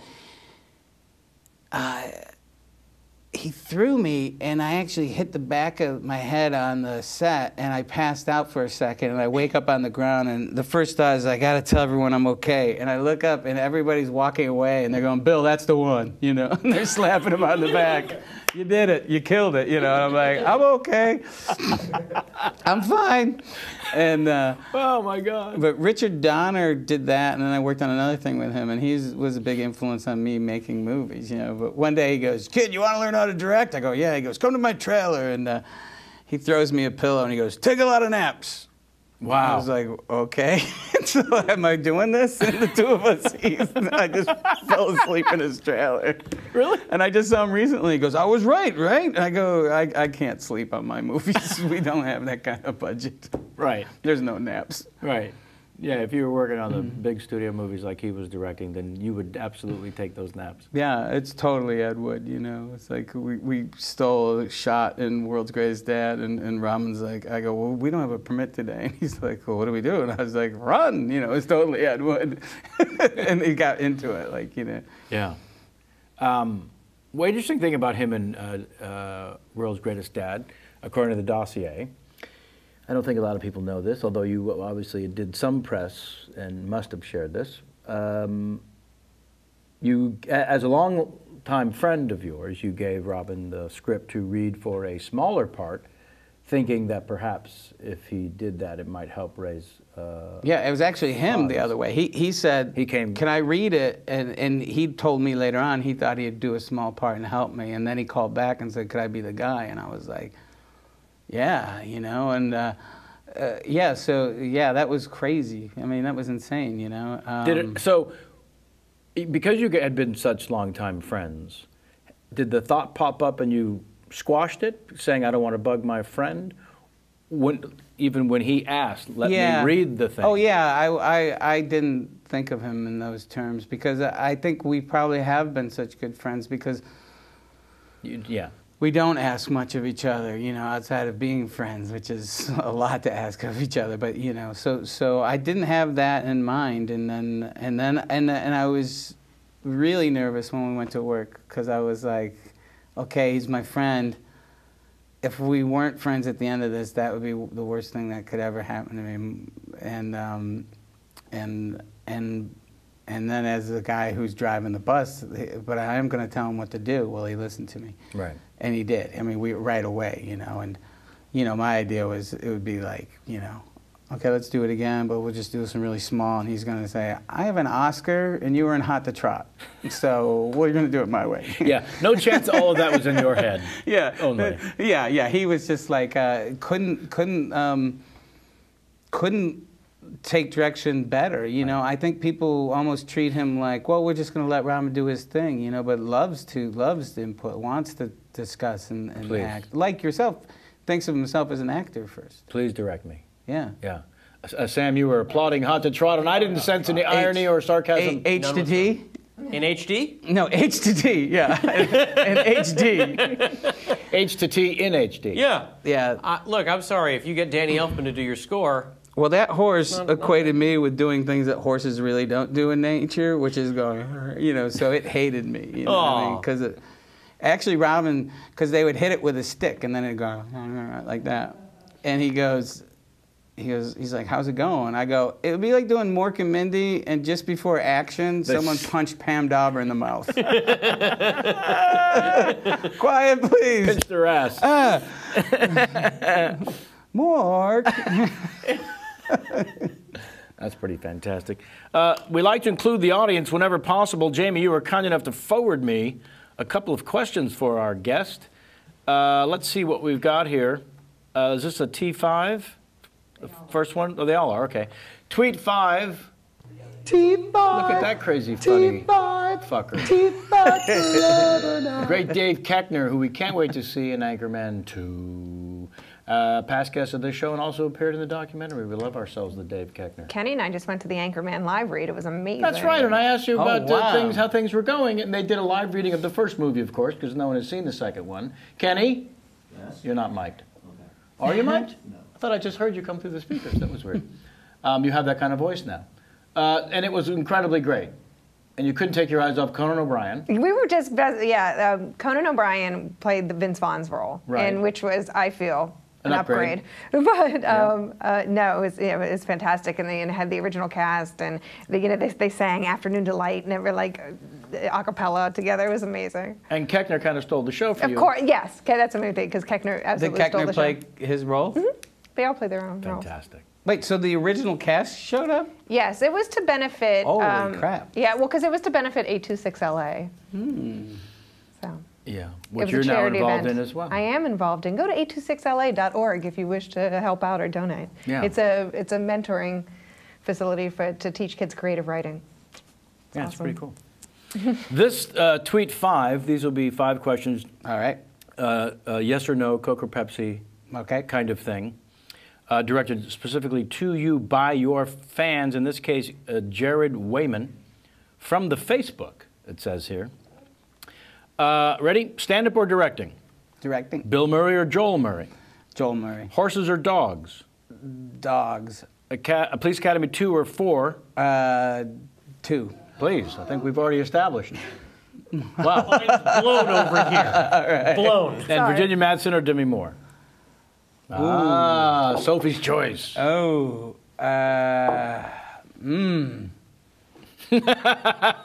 We like those. I'm going to say Demi. Because? Just because Demi and I remained friends after one crazy summer. Mm-hmm. It's weird that I could go down memory lane in my head. I know. It's all lies. What's all lies? What you're saying now or what you shared then? Me and Demi, it's all lies. Yeah. It's funny when you have experience working with someone years ago and then things happen to them in life. Because my experience with Demi was spectacular. And my heart just broke so much when she went through personal stuff. Oh, sure, as of late. sure. That's you know, that's why I was thinking. But I was very close with her. I really liked her a lot. She's she's a great gal. It's not like she passed away or something. You know? Gosh, no. But as it turns out, Virginia Madsen was the correct answer. Oh, yeah. See, that's the thing. You know, Grandpa's not on the social media, but I have joined Instagram. And Virginia started following me, and we've been following each other. Oh, that's nice. So we've got something going. I was actually kidding. There are no correct answers. There is a. We just saw her at the Kennedy thing. Yeah, she was. Was that 4 or 5? Was that the 5th one? That was the 5th one. And so why the mind's blown over 2 versus 4? Because Police Academy 4 Citizens on Patrol is by far the best of the series. Wow. Citizens on Is it Patrol. because you like the song? I do like the song. Citizens on Patrol. We just like David Spade as a skate David tour. Spade's cameo. David Spade's cameo. He was. That's. You know, I may say Yama Yama Yama quite a bit. And then he was. Oh, who's the skateboarding god? Man, I'm sorry. Tony Hawk. is Tony one of- Hawk yeah, with that. is one of Yeah, the he did skateboarders. the stunts and stuff. Yeah. For David. That was Tony Hawk doubling? Yes. He wrote it on his knees. No, he didn't. No. But I remember Tony Hawk coming out while we did Yuck Yucks, and you know, and he'd have a skateboard with it. I was like, dude, give it a rest, you know, not knowing that. Sure. It's the Michael Jordan of skateboarding. Yeah, exactly. He's very sweet. I ran into him. He's like, remember Citizens on Patrol? He too likes Citizens on Patrol better. If I may. Please. Ever so briefly. But Citizens on Patrol, is that the one that ends with the hot air balloon Yes. race? Yeah. Okay, can you think of a less suspenseful race? What? Hot air balloon. There's also skydiving. There's jumping from balloon to balloon. It's a dirigible race. It's the slowest moving Well, they all had to end with a transportation. different type, you know, like there was I the know, but a hot air speedboat. Yeah, they'd balloon. already done boats and cars. What else was left? Hot air balloon. You could beat on a bicycle. You could beat a balloon. But it made for such a great movie poster. Maybe that's it. Yeah. Horseback. Could have gone horseback. Horseback. Dirt bikes. Anything's faster than a balloon. So in 2006, I had a small birthday party at a bar. Okay. And I invited my friend Morgan Murphy, Oh, sure. who I know you know very Yeah. well. And she brought you. Yes. And we were at the bar, the White Horse, White Horse. Yes. on Western. And G.W. Bailey, was he there? that's right. Yeah, it was a and reunion. so what happened was, And it was a Smith. total coincidence. The closer was having their rap party at the other end of the bar. Unbeknownst to me, and certainly unbeknownst to Yeah. you, and you show up, and then you're like, is that G.W. Bailey? Yeah, it was so I haven't crazy. seen him in years. No, since the Force. And so then you walk over, and Morgan and I are standing there, we're like, is this really happening? Oh my God, really? Have they not seen each other in years? And you walk over, you're there for like 15 minutes. Sure. You come back over, and you're just like, I think I have to go play golf with G.W. and Bubba Smith. Well, I'll tell you, hopefully humorous, but sad story is that the way I found out that Bubba Smith passed was I get a call, and it was the AP wire. They go, you know, do you have a comment on Bubba Smith passing, you know, dying? And I didn't know he died. He just died. And I was like, whoa. I go, well, Bubba was a really great storyteller, and he was very smart, and he didn't suffer fools. That's what I said, which was a good quote. But really, the whole time I was like thinking, God damn it! I hope when I die they don't call Gutenberg. And wake him up. Yeah, that's what I was thinking. I was like, I haven't seen Bob in a million years. He's a really sweet guy, but I'm the go-to? Yeah, exactly. You know, how about his brother? You know, One of the guys you played ball the with? coach. Yeah. Well, since that was so much fun and led to sidetrack hilarity, let's go to another tweet fight without the... no, you still get it. Josh, God bless him, I know has his finger hovering, and he's waiting for me to say it. This one is from Dashing Dad. Crazy voice or normal voice? Oh, normal voice, sure. Now that you're comfortable with it. Whoopi Goldberg or the Muppet Dog? I'll go with Whoopi. Jesus. Ralph, is that the Ralph? Rolf, yeah. CSI or John Larroquette show? See, these are fans. Yeah, these are deep cuts. I would say, or people with access to IMDb. I say CSI. I get wrong answers. So close. It's my life, Sam. You don't get to vote. No, I'm sorry. It's my life. Sam, how many times have we had this discussion? If you're going to sit there week after week, you cannot criticize the It's guy. the first time I've ever done it. I'm totally fucking with you. Long hair or hat? I would go with hat, sure. And then, of course, Sam, you go with that? the inevitable, fat or skinny, because that's a legitimate question. Right. Yeah, people get confused because I've lost weight and put weight on. It was sad, like when I was really thin, people just thought I had cancer or AIDS, and it was like, it's the healthiest I'd been. Yeah. So I said, I'm just going to eat. I'm happy with what I am right now. Actually, that's. So what would you say this is? It's That's not the correct. skinny? That's the correct answer. What? Is what it is. Yeah, I'm a little chubby. I'm 51. That makes sense. So you know. Yeah. I start to lose weight, and this one says you look too skinny. Something's wrong. You look sick. It's terrible. Stop losing weight. What's the matter with you? I'd I'd like to fit into my pants. Is what my answer usually is. I'd like to fit in your pants. Well, we're just about out of time. You will, before this night is up, sir, fit in my pants. Right. Yeah. The reason I say John Larroquette. Yes, please explain. Is because on the very first time I met you, I mentioned that to you. The John Larroquette. It was the John Larroquette show because it was the first time I had ever seen you not in the character. Not in the character, but the reason I said CSI was there was something about when I was on that show. I realized when I was on CSI, and I know people would think it's whatever. But when I was filming it, was when it dawned on me that and again, I'm not fishing for a compliment, but I felt that I wasn't a good actor, and I don't mean that in a negative way. That a light went on and said, your passion is in storytelling, and you should concentrate on that side of the camera. That's all that happened during that episode. So that's why it kind of helped me get on my path. Fair enough. And like I said, I don't say I wasn't bad. I don't mean that I'm looking for a compliment. It's just that I think I really, the longer I've been as long as I've been in this business called show, no, I've got a new respect for acting, and it started when I was doing that show. Hmm. Well, yeah, it's that particular light bulb going off. It's huge. Yeah. Because these guys would be talking and they're being really silly, and then all of a sudden we'd switch we'd be acting and they'd keep it really small, and they're talking complete gobbledygook. We're talking about a fake death in a comedy club in Las Vegas, and they're being really sincere and small, and I was like, this is a fucking skill. Yeah, a skill that you felt you didn't have at the time. Yeah, and I knew that I really said, I'm going to figure out how I can write stuff for these guys at that moment.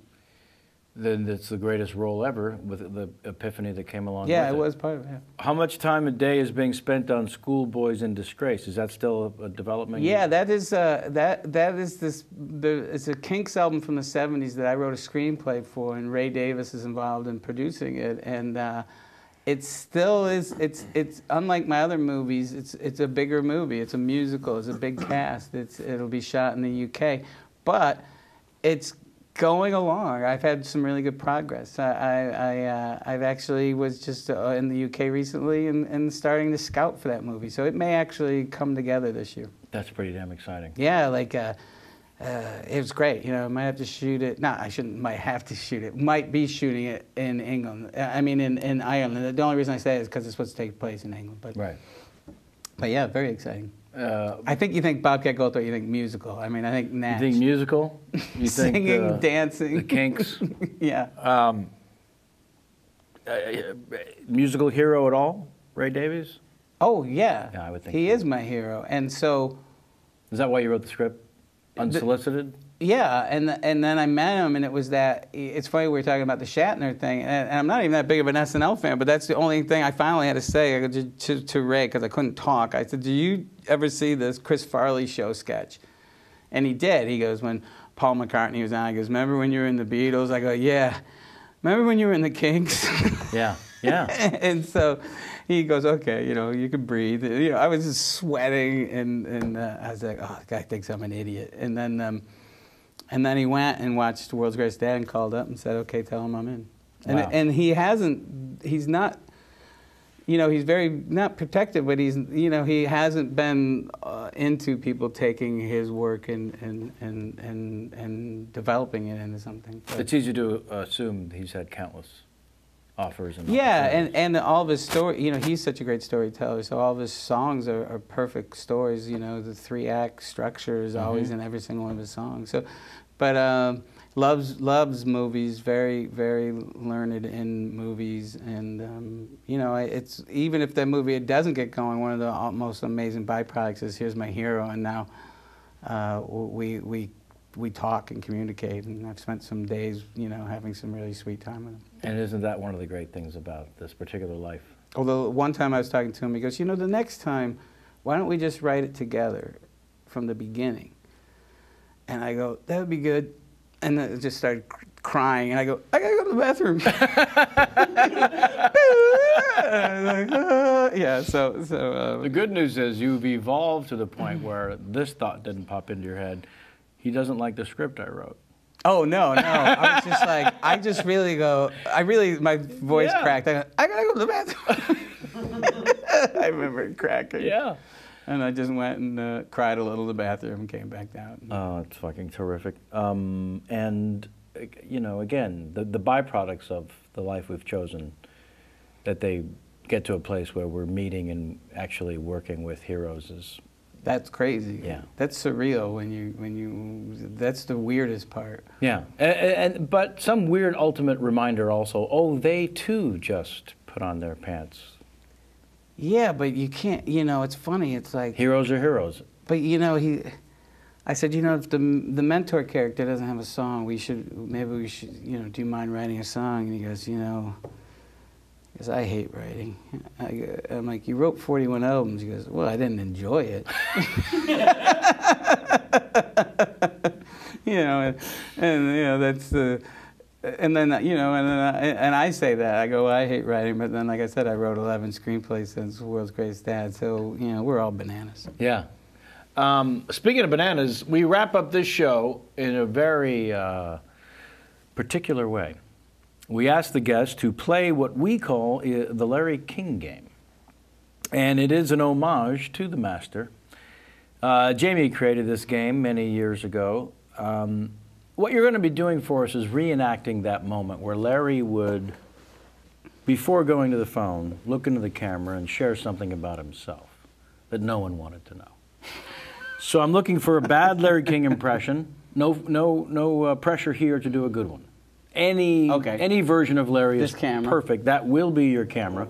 And it's just you sharing something about Larry as Larry. And then you go to the phone. If the name of the city is funny sounding, it's not going to hurt. Okay. There you go. I have soup bowls made of children's skulls. Tacoma is the caller there. And that, ladies and Jews, is how you play the Larry King game. Flawless and perfect first time at the plate.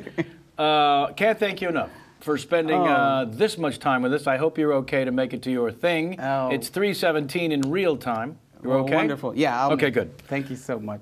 Sit there uncomfortably while I wrap things up for the folks at home, and then we'll get you out of here. Thank you all very much for joining us live. Those of you that did, we had such a good time today with a longtime friend and first-time interview. I can't begin to tell you how great that was for me personally, but thank you for being a part of it in terms of being a part of this show. Write to us again, Kevin Pollak's contact at kevinpollakschatshow.com, and let us know anything you would like, quite frankly, us to know about your experience with this show and how it might suck less. Speaking of which, next week, I wish we had a guest for you. It's Tom Hanks. He's not kidding. I'm actually not kidding. It took us 190 shows to get to Tommy, who said yes, literally 4 years ago. Yep. When I asked him the first time. Schedules being what they are, he was able to avoid us for 4 solid years. That ends next Sunday, December 15th. Join us live on the YouTube. Write us ahead of time with any questions you may have for him. Join us live, and Jamie will forward your questions to me in real time. I want to thank Jamie and Kenny and Sam, of course, here in the studio. Josh and Sam, our Samantha, our makeup artist who is back working on a film at this very moment. Justin Weiss, ladies and Jews, joining us, rejoining the team. Very happy to have him. And David Mandel, our wonderful intern. Again, overappreciated, underpaid. This is what you want from an intern. Very nice dance moves, though. And he has tremendous dance moves. He is the danciest of all interns. And Danielle Overland, our wonderful media maven. Thanks to everyone who helps put this whole particular circus together. Until next time, and as always, Get out of my face.